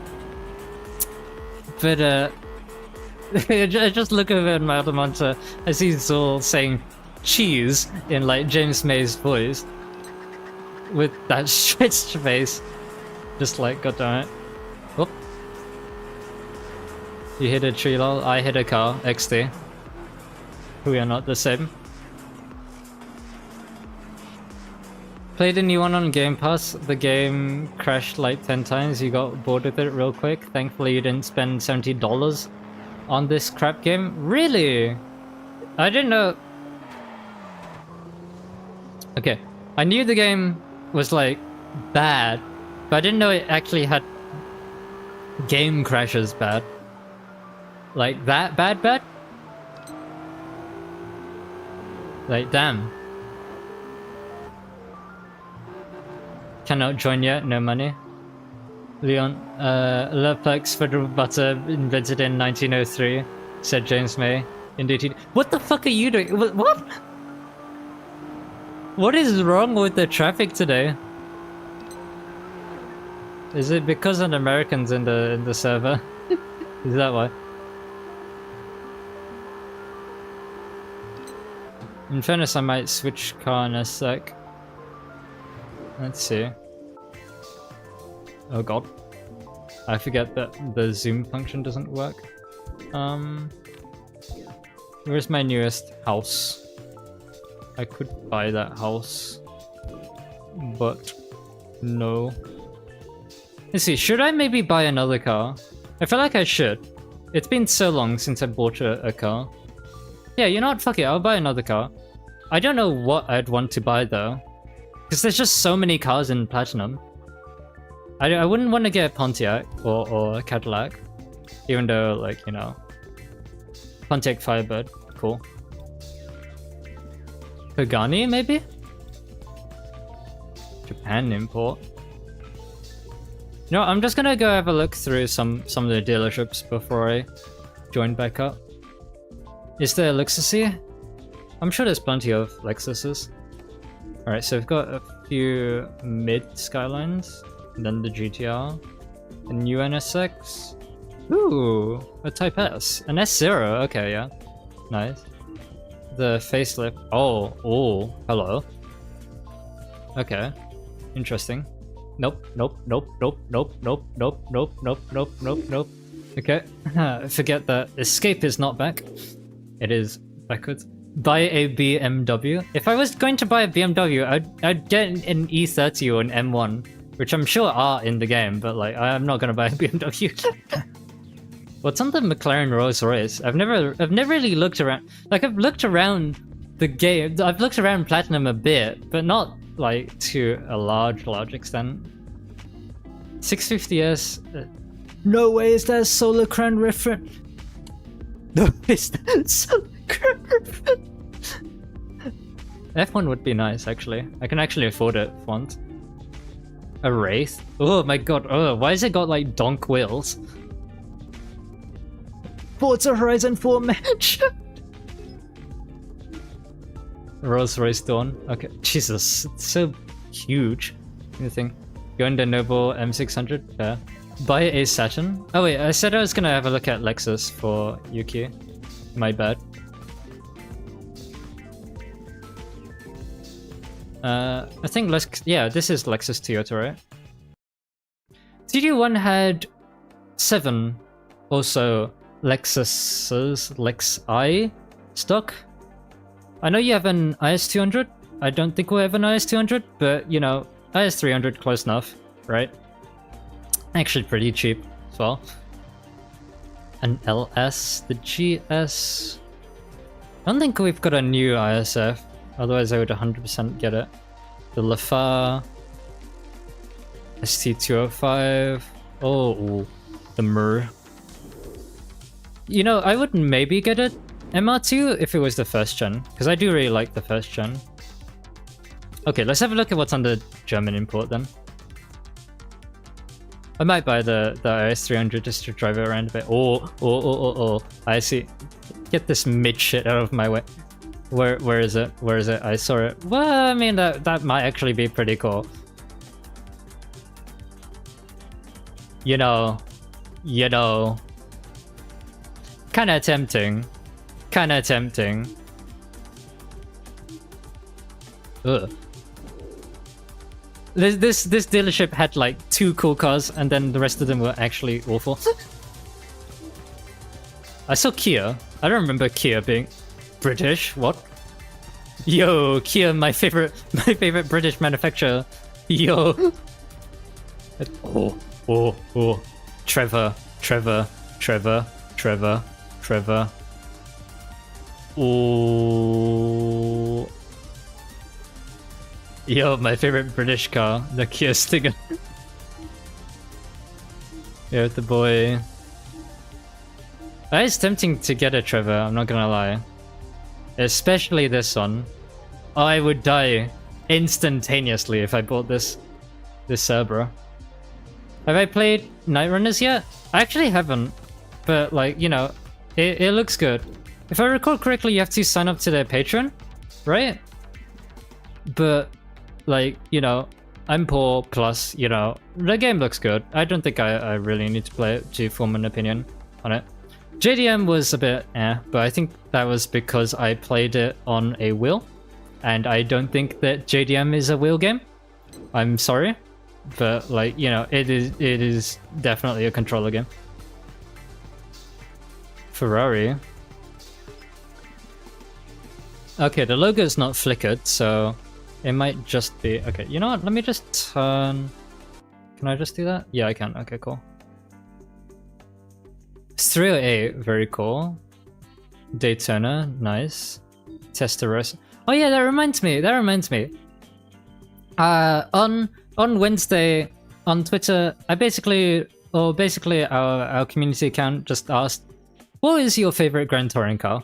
And someone replied with the 365 Daytona, which was actually pretty sick, because normally when you think of Grand Touring cars, most people just think more modern stuff like the Aston DBs and whatnot. But yeah, the Daytona was actually pretty sick pick. And I know that not everyone in chat participated, so if you have a favorite Grand Touring car, it'd be pretty cool to hear, not gonna lie. Oh, what? Testarossa? Oh. I might have to. Testarossa, kinda favorite Ferrari.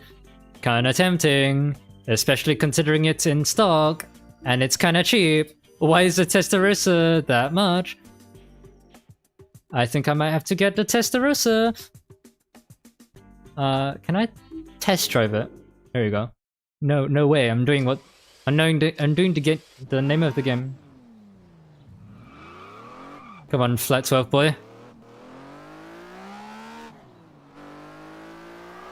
Oh, it's got the wing mirror on one side and everything.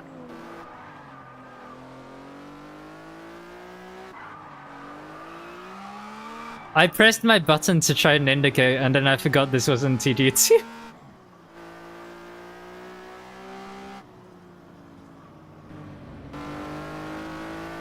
I do like how, like, in a game this old, your character would look into the corner and everything.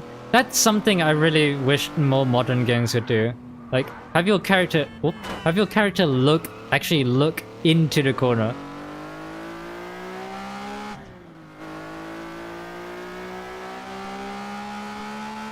Look, and the character's also just like, she's putting her hand on the shifter before I've shifted, like already anticipating that I'm going to be shifting. It was just such a clever game.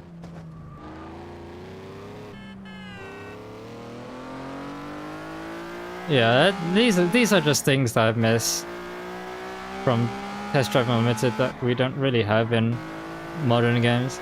I really do hope Peloton are taking their time with Solar Crown and have animations and stuff like this, because it just would be so cool to see.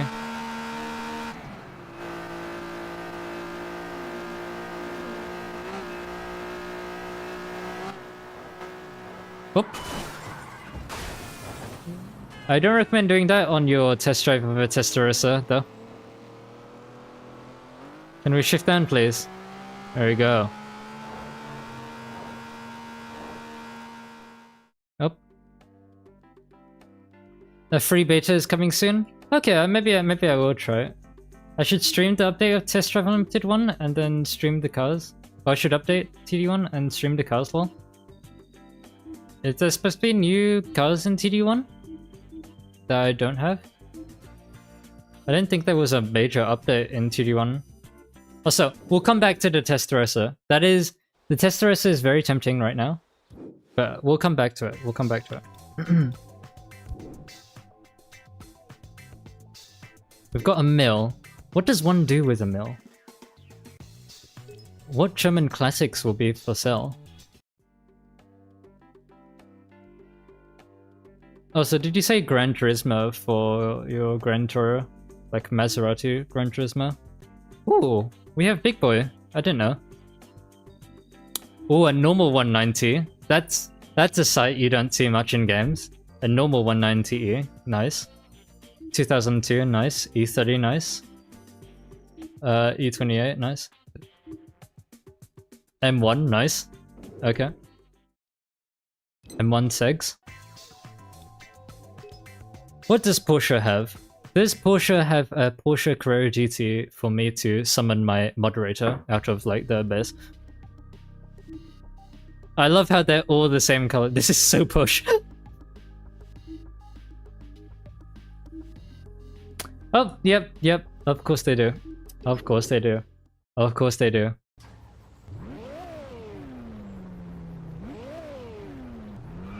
Sounds okay given the sound engine and stuff.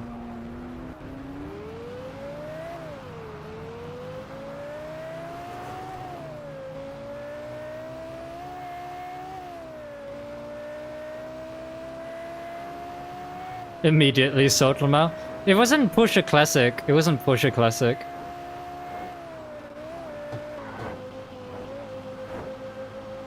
That would have been funny though. That actually sounds quite nice. Definitely handles like it would kill me. But I am also driving a bit like a nonce. Whoop!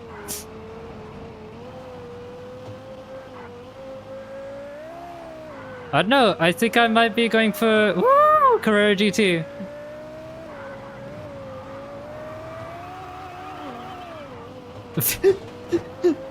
The physics in this game. You know, sometimes they're more realistic, sometimes they're not. And now, right now it's definitely showing its age.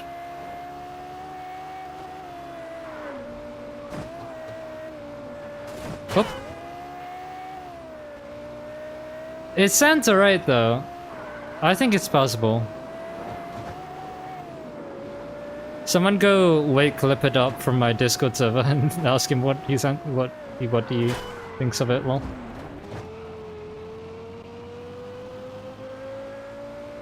last time Carrera GT went to poll, went into a poll, it didn't go too well. True. Porsche Classic, as soon as you walk in, has the Volkswagen 1200 Type 1. Oh, really? Alright, end my test drive.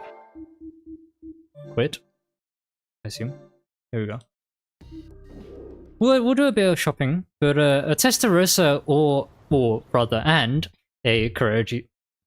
I need to stop doing that. A Porsche Carrera GT and a Testarossa is looking very tempting. Only 4 cars in Renault Alpine, so I assume... Okay, Twingo. Ooh. Clio V6, nice. Megane. Hey, there you go. The Alpine that doesn't get very much love, the GTA Le Mans. Very cool car. I do like the GTA quite some. It's kind of hard between Peugeot and Alpine for my favorite French manufacturer. Okay, so we've got some generic Dodge here. Nice Vipers. Oh, there we go. There we go. Oh. Viper would be nice. TA or GTS though? I think GTS for me personally. That is tempting. Oh, got the speedometer as well. Okay, the speedometer, it only does that when it redlines in real life. It'd be really sick if it did that in Solar Crown. Like, wait, maybe it does it? No, it doesn't, okay. Just a TD texture. Imagine in Solar Crown it did that though.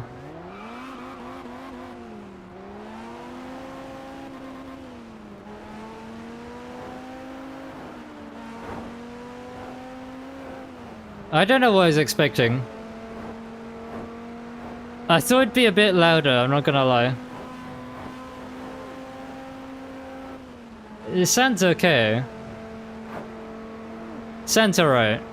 But maybe not.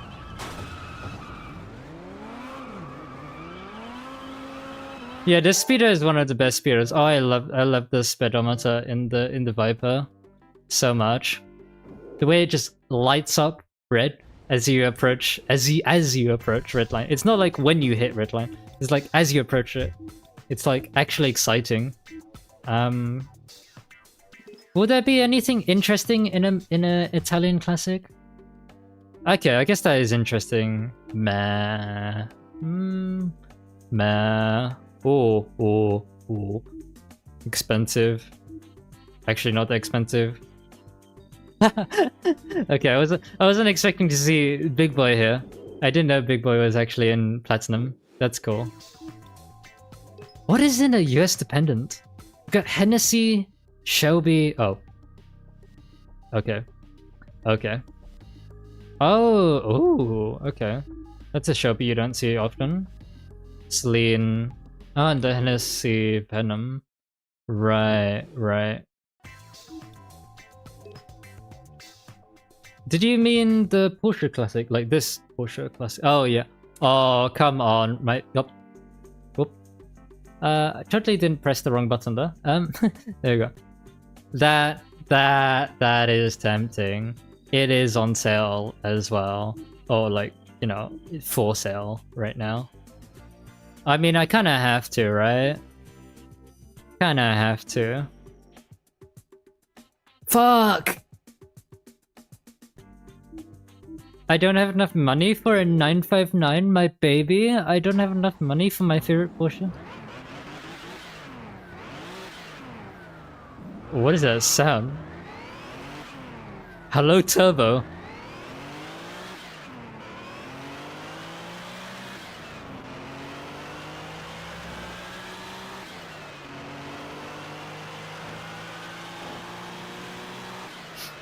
It sounds a bit broken. I'm not going to lie. Definitely less than optimal here.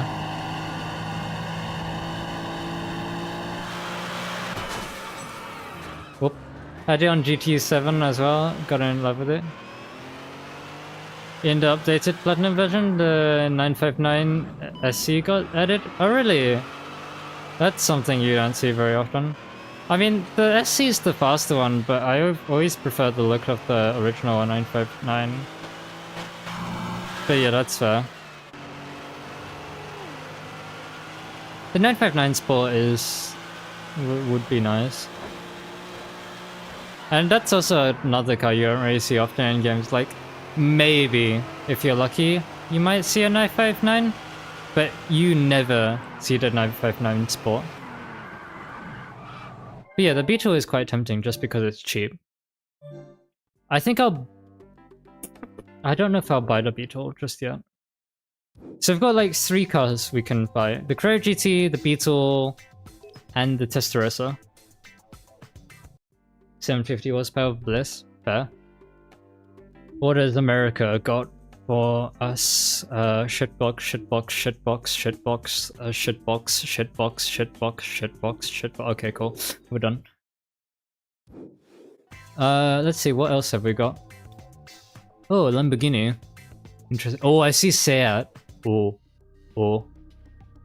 If there's a Leon, I might have to get it. Because, you know, Leon in the Leon. Gallardo Spider. Nice. Nice. Oh, a Diablo SV. Murcielago. It's been a while since I've seen the OG Murcielago. Because we always get like this one, right? I do miss the Murcielago a lot. I do quite like it. I always just forget how much I like the Murcielago. But yeah, let's have a look at what Seat has. I think I saw an R32.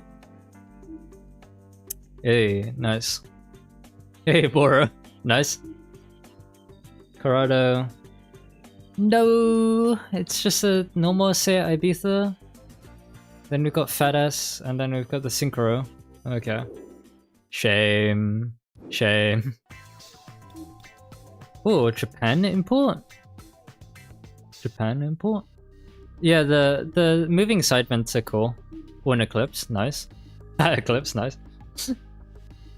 GTO, nice. Evo 6, Evo 8, 9, 10, and then an NC Miata. Okay. Interesting. Like, out of all the Miatas that could have been picked, an NC. I know there's an NA somewhere, but that's a bit of an interesting choice. TB5. Ooh. The old V8 Vantage. Nice to see that again. Hey, Kazi. Nice. Nice. Nice. I didn't know the AC was an Aston. Oh, it's in British Classic, right? Okay. No, that makes sense then. If AC is in British Classic. What is this? Custom Dealer 5. What is my theory about the next playtest news? Okay, you know what? That's probably. This is probably a good time to talk about it. Let me get the playtest stuffs up then. So basically, we got a new tease not that long ago. Actually, let me just restart. Data music. We got a tease not that long ago that we're gonna be getting some news soon, and we got some emotes as the tease. Let me see if I can get image, because I had image. Okay, it seems I no longer have image. Don't fear, I can just quickly get it. Cool. Let me just save this so that I can get it. Pardon me. So that I can get it up.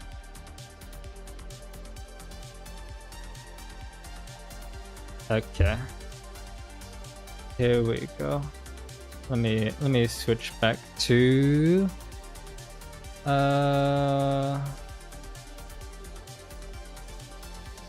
No, not emotes. No, not TDU emotes yet. Although there's a couple of TDU emotes, but here we go.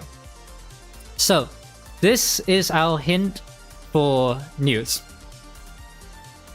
So, as usual, I've gotten nothing. Like, you know, I don't know any more than you guys do. And yeah, I just came home from uni one day and just saw this posted, and I was like, oh, okay. Like, cool. Well, I guess we're gonna get some news soon. And this, they've done some teasers with emotes for like the contents of what the news contains in the past. So, what we have here are, well, obviously just colored squares, an island, a target for archery, but just like, you know, a target. And this is not the JDM symbol. Hopefully no one in chat thinks this is the JDM symbol, but what this symbol actually is just the beginner driver symbol. So in the UK, we have an equivalent. It's called a P plate. I don't know if like other countries in Europe also have this. I'm pretty sure they do though. But like essentially it's not a learner driver, but it's a beginner driver. Yeah, these plates. So in the UK they're not mandatory, but in Japan they're mandatory for you to put them on. But yeah, that's what that symbol is. It just means beginner driver or like a new driver. On Discord, it quite literally is just called beginner. So beginner, target, island. So I've seen quite a few theories about what this could mean. I've heard some people say that this could be that they're on target for new drivers being on the island, which, you know, that's not that bad of a guess, to be honest. After I said it meant new driver, a lot of people went straight to thinking it might be a hint at license tests or like a license center. So personally, I don't think it is a license center because well, I don't know how many of you actually watch like my older content. Like on like my massive video covering TDU2 TDU Solar Crown's Hong Kong Island. Before we got to see the map, like before we got to see the in-game map, it was just like, oh my god, It's quite simple. I don't want to hear my voice. There we go. Where was it? Somewhere in this video, I basically explain. Where is it? Somewhere here. There it is. Okay, so here is the Hong Kong School of Motoring. I'll probably get it up on a map here just to make it a bit easier. But this is the Hong Kong School of Motoring, and I said this would be a great place for like license tests. You know, it's been replaced by a block of apartments now, but we actually do have this area in Solar Crown. I don't know how many of you know this, but yeah, this area exists in Solar Crown. I made like a map concept, which, to be honest, I should post on the Reddit at some point. If I get the map up, basically, this is the Hong Kong School of Motoring, and this is the real-world location. You know, matches up, literally the same place. And yeah, if they were going to have license tests and stuff, if we were going to have license tests, I genuinely think they would have put it here. So I don't think we're gonna see a license center or license tests in Solar Crown. Like there might be like some onboarding stuff, but if there was a license test center, I don't see why they wouldn't put it here.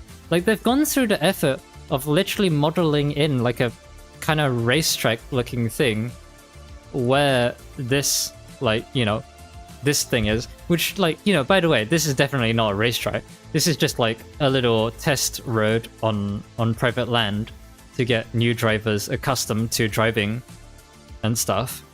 But, like, you know, they wouldn't have gone through the effort of, oh look, this bit of land is here, why don't we convert this into a racetrack, and then just, like, you know, not put a license test center here.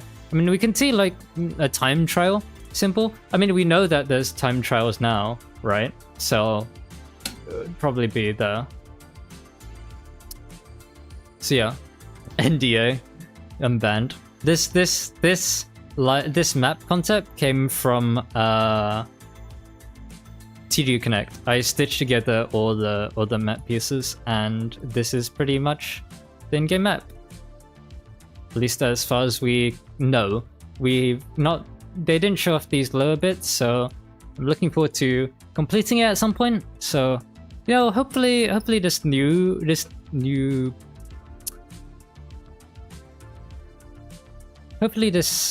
trailer does showcase off some of the areas a bit more south.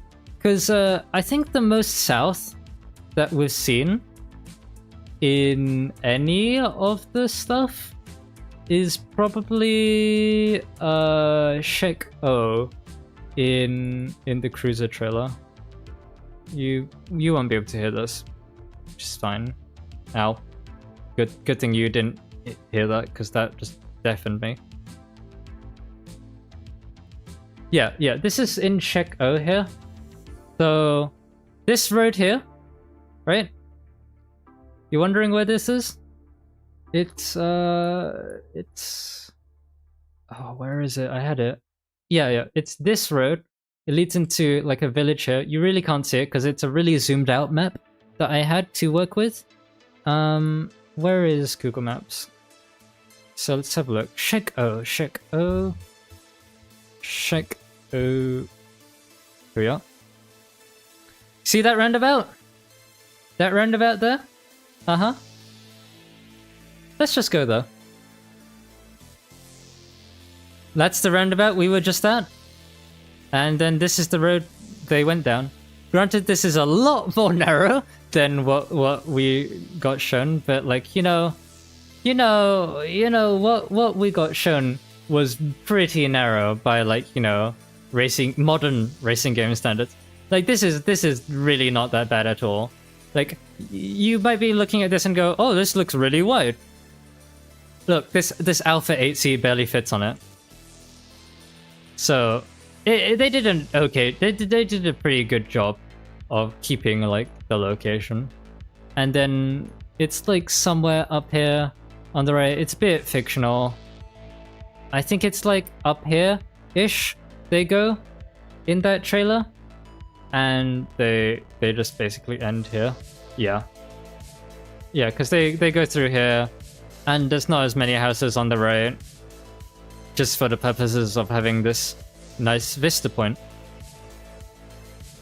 But yeah, when I said the map is 1-to-1, it is 1-to-1. Like, if you try to do the shit with like TDU1, TDU2's map, you could do it for like some places, some coastal roads maybe, but then for the majority of it, you wouldn't be able to do this. Like, this map is so detailed. Let's have a look. Capri said they were in no order, the color emotes. Fair enough. I mean, that makes sense. I don't think they're in a particular order. I mean, I have a theory as to what it means, but I'm not sure. Like, could be surfaces, but I don't know. Maybe that makes sense, maybe it doesn't. Let me try and get why it makes sense to me. It might give a bit more insight. yes, you can see who I stole this video from back when I was little content creator. Granted, I'm still little content creator now. So, there we go. There we go. We have wet dirt, mud, and then I believe I worked out that said sand or something in the back. Like, I can't zoom in here. Actually, you know what? I probably can. What am I doing? I'm being silly. There we go. Oh, I can't remember what I did. I think at some point it was like more apparent, and this looked close enough to being like an S or something. Let me pull that back up again. I can't remember where it was, but essentially at some point we just figured that said sand. Wet dirt, mud, sand. And then if we have a look at the emotes, dirt, sand, grass? Maybe? Like, it's just an idea. But at the same time, someone came up with this like wild Black History Month idea, which, like, at the same time, let's go have a look at Black History Month, which, if you don't know, is February. And, like, the first image on Google is this. But my problem with this is that, yeah, it's not brown. This is red. Like, it's not brown? I don't know, that's just my theory. I think someone was like my first idea behind these symbols below here were that they were gonna be that we were gonna follow like a new player, like, you know, going around the island. I don't know what the target would have meant then. Like, I thought the beginner symbol, new player, island. We follow new player around the island.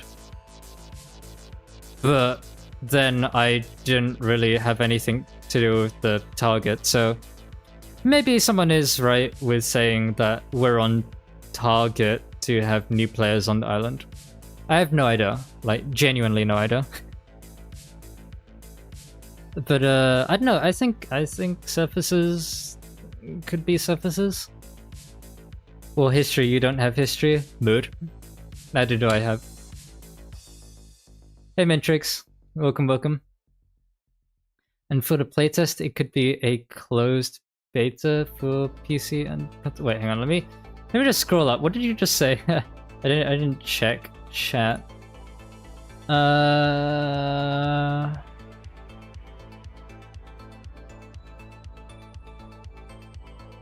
Let's see. For the playtest, you think it could be a closed beta for PC and console? I don't think it will be a closed beta for console, personally, because console is something they can test in-house.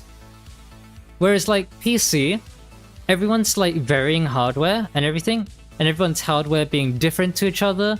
That's something they can't really test. That's something they gotta do themselves.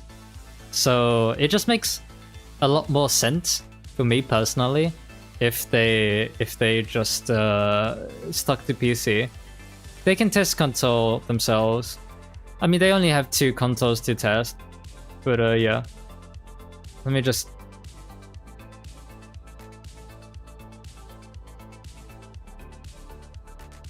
Oh, I see. Okay, so supposedly TDU2 earlier was crashing because we had, or someone else in the session had a modded car that wasn't flagged but still crashed the game or something. So yeah, I guess that's gonna be fixed. Okay, fair enough. It's nice having her around. Hope we'll see you around soon. But yeah. Oh yeah, thanks so much, Koniko. I guess I'll just call you Koniko. That'd probably be easiest. Konio, sorry, I'm stupid. That doesn't say C afterwards. But yeah, I think on track. I think if we combine theories or someone else's theory of it being new players on the island and they're on track for that, and maybe showing off physics in surfaces, like it doesn't need to be a trailer. It could just be like a newsletter going into like, you know, the physics of the game, like, you know, asphalt. You know, asphalt's just a given, but like off-road as well. Maybe IDK. Like, you know, not sure. Hey Loaf, we're just talking about the latest TDU Solar Crown tease that we've gotten. This happened yesterday, as you can see. But yeah, on Friday 2:41 UTC, we got a tease about the content of our next bit of news. When we're gonna get it, I have no idea. I mean, I personally think we'll get it next week, but I don't know. Like, next week seems sensible to me if they're gonna keep up this image of having monthly news, but they could easily just pull a funny and not. I don't think it means Black History Month, the colors, just because the Black History Month colors are red, golden, and green, or red, yellow, green, rather than, you know, brown, yellow, green. So I don't know. Grass, grass just seems like a weird surface to me, though. That's the only reason why I don't think it is surfaces. Cause like, this is Test Drive Unlimited. Where are you gonna go on grass? I can't really think of any places where you would.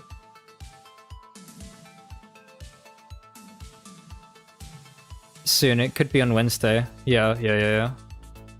I think next week, potentially. I mean, like, even if it's not next week, I mean, like, what can we do? what can we do about it? So I think next week, and I also think that the release date is pretty soon. I mean, we've got like 2 months till the game. We're so close. Like, if that financial doc, that new financial doc, mind you, pans out to be true, then we are like 2 months away from the game being in your hands. Like, you could be on Hong Kong Island in 2 months. Picture that. Oh. Okay, let us commence forth. You know, I was just thinking maybe I should go back to TDU2. And I think TDU1 has just given me an excuse to, so thank you very much, I guess. Cool.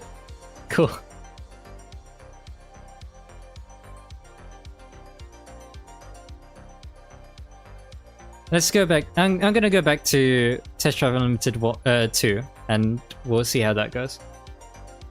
Continue around Ibiza. Everything is going fast for the past few weeks.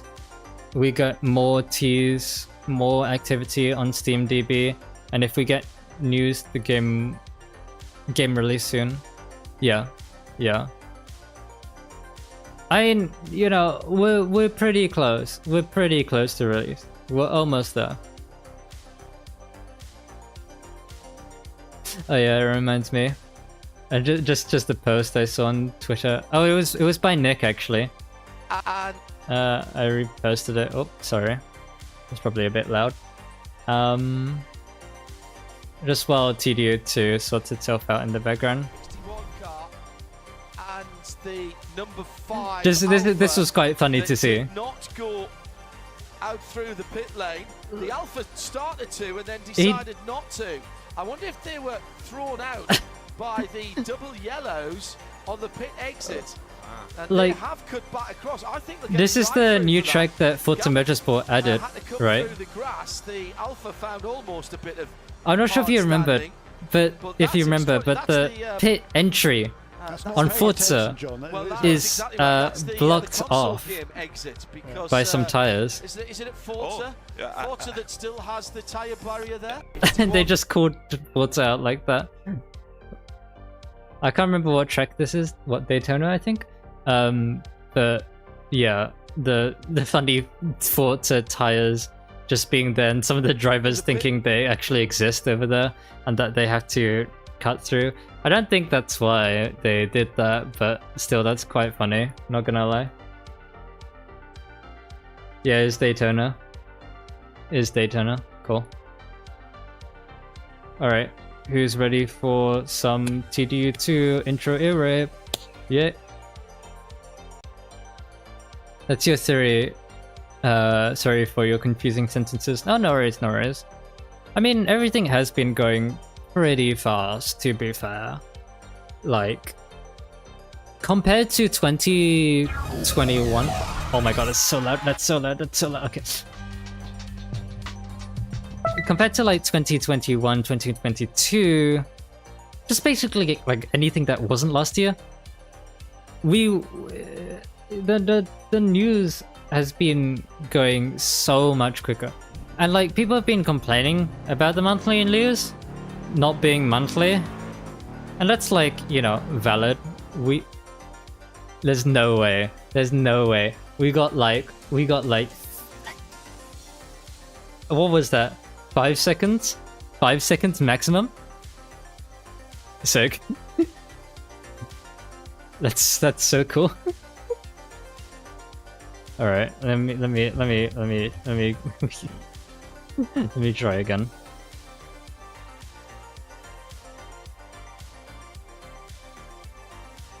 At the same time, I really should be practicing, well, at least, like, you know, getting the other two sorted for tomorrow.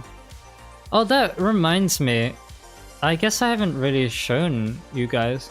So I am competing in a 4-hour championship, a 4-hour endurance championship tomorrow in ACC, which you guys should totally come down to watch me be an absolute idiot because I'm driving the 4 hours solo. But we're actually not just fielding one team, i.e. we're not just fielding me. There is going to be another team joining us. And let's see, let me see if I can get it. My events. There we go. Join us up with that modded car lol. I wish.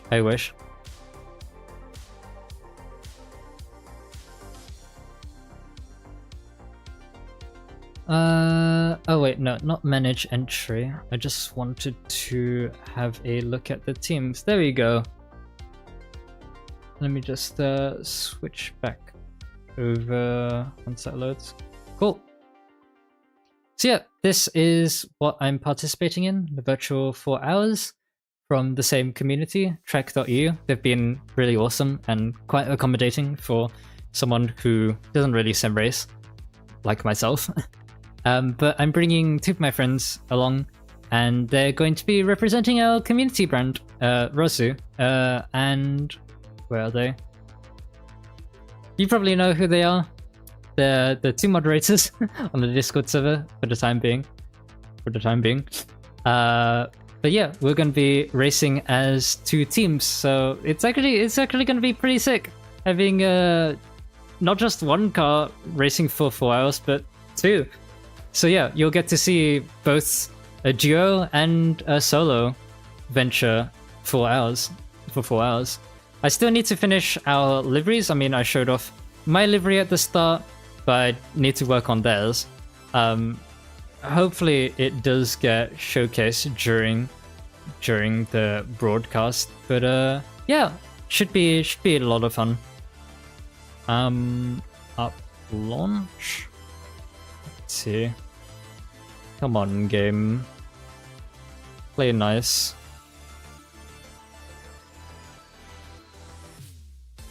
is a bit annoying with TDU2 and the service. Oh, got a couple of pings on my own server. Oh yeah, if you're interested, Discord server is in description. Is quite a nice chill community, if I do say so myself. Surprisingly active given the channel size, but yeah, I guess I can't really say that anymore being 1k, not huge or anything, but still. Oh yeah, it's just showing off his 959. Nice. Oh, the SSC Ultimate Aero TT is in the US Independence? That would be quite tasty. You know, we have got quite a few a lot more American dealerships than I thought we'd have in Solar Crown. I thought we'd just have one American car dealership, but we have two. So, you know, I would like to see Kiloton making the most of that by having like manufacturers like SSC. And when I say SSC, everyone's just gonna think of the Tuatara, because that's like the new one, right? But all the cars like the Ultima Aero, the one that had, you know, the land speed record before the Agera, that would be nice to have. I think a lot of people forget about the Ultima Aero existing. Yeah, there's quite a lot of Ford as well, and they're all American Fords as well, which is quite funny. But someone came up with the theory that like Ford is the cheapest license, so maybe that could be why.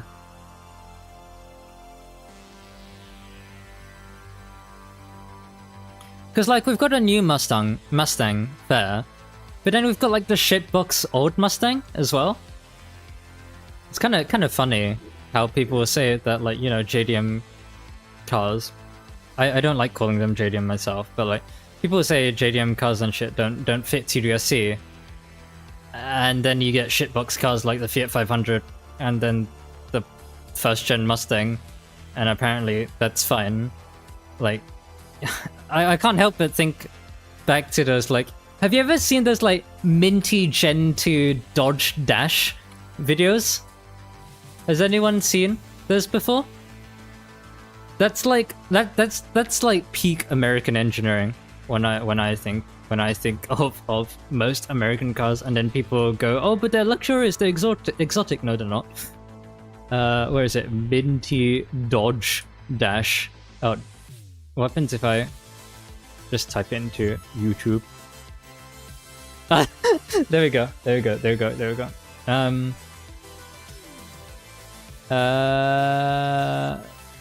Let's see. These videos. I'm gonna hate that I can't adjust the volume on them. Let's see, let me just pause out of Rally for a second. These videos. Let me just adjust the audio if it's like really loud. Oh, okay, there's just no audio. Sick. Where is the original meme video audio? Second gen dashes are so like brittle. There you go. They're always cracked. They're not that bad. Here's my fucking minty dash. You know, no. Okay, there's what is it? Fucked up over there. Oh, they've just put the audio over the old one. Okay. Oh, there we go. Oh, there you go. That's the video I was looking for. I have no idea why they say Dodge second gen dashes suck, but I mean, this thing's minty.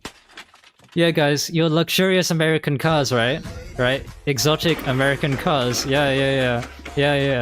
What do you mean? Oh, yeah, the Japanese cars are awful. Like, oh, they're so cheap. Like, oh, and then you look at these lovely American cars. Oh, there's so much awesome build quality, you know, luxurious materials, all the best, you know, built in the USA. Like, you know, it's ridiculous that there's this like almost prejudice nowadays when it comes to like cars and where they come from. It's ridiculous. Like, That's like the only thing I can think of when people go, oh, the dash, like, you know, luxurious car and like whatnot. It's fine. What was that video? Wait, what? What? Oh, wait, why? Okay, cool. I just wanted it to continue. Oh my god. Very, very clever. There we go. Now it's working. How long do we think we can last before you crash? Well, we haven't... I feel like I'm, what's that guy's name? The dude who's pushing the boulder up the hill. Sisyphus? I've driven down this road 4 times today. Did I just go the wrong way? I did. Fantastic.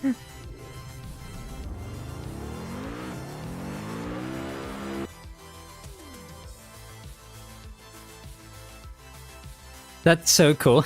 That's so cool. Don't you love it that Test Drive Unlimited 1 and Test Drive Unlimited 2 both crash? That's so sick. Let's see, what is the time? Okay, so it is 8:30. We've only been going for like 2-ish hours. But to be honest, I think I might end stream soon. Not because those crashes, although they are like sort of part of it. But yeah, I mean, we've pretty much spoken about everything we wanted to. I mean, thank you everyone for the 1,000 subscribers. It's just an awesome milestone for me as a small creator right now. But yeah, I tell you what, I'm probably gonna close stream down. I need to do some practice for tomorrow to make sure that, you know, not so that I myself can do well, more so that I'm not a hazard on track to, you know, the actual like, you know, really fast drivers out there. So yeah, hopefully I'll see you tomorrow. But yeah, if not, then I guess I hope to see you next time, and you know, hopefully we'll get some TDU news pretty soon. So yeah, you about to take a NEPA too? Yeah, that's fair. It must be kind of late-ish for you, Zul. So yeah, see ya 4 hours of Suzuka tomorrow, Zul. So yeah, bye everyone. Hope you have a good night, and yeah, see you tomorrow. To a detail that I honestly don't think many people noticed in one of the newsletter. TDU Solar Crown's finished Supersport is a car you've probably never heard of before. It comes from a company called Automotive, and if that sounds familiar, that's probably because you know its older sister, the light Supersport, the car that Fast and Furious movies used to jump from skyscraper to skyscraper. I'll be honest, I personally wasn't that interested in this car because, well, you know how the Middle East is with some bits. And to be honest, this spinner isn't exactly a looker with its VGA port up front. Why did I say that? No one in my generation knows what a VGA port is. Its only saving grace is that it has a 3.8-litre twin-turbo flat-six made by Roof. That's what's powering this monstrosity. With 800 horsepower, rear-wheel drive, and only weighing 1,350 kilograms, with light feet, don't like how the car looks, at least it might be pretty decent in the performance and sound aspect. So it should be no surprise that no other game has this car, and that's because Test Drive Unlimited has always been known for its unique car features, letting you control things like your indicators, windows, and even your roof. It's crazy that modern racing games that are over a decade newer don't offer this amount of detail outside of modding. TDU Solar Crown, being the new entry into the franchise, is not only adding all of those features back in, but expanding on them. So you'll be able to control things like your hazard lights, your headlights, your windscreen wipers, be able to turn the engine on and off, and select between different drive modes as well. You know, those little dials or buttons in cars that let you switch between comfort or sport mode. Yeah, those. Solar Crown is just casually adding that feature too. Only instead of manufactured presets, you'll be able to customize what the drive modes actually do yourself, which we'll talk about in a future short. For now though, just remember that TDU Solar Crown might just have the most realistic sounding cars in any video game. Take a listen to this Alfa Romeo. And now compare that to real one.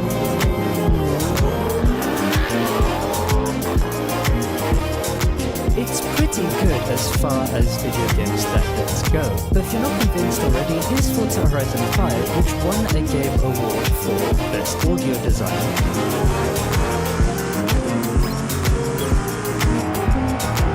Yeah, it kinda sounds a bit pathetic when you compare it to TDU Solar Crown.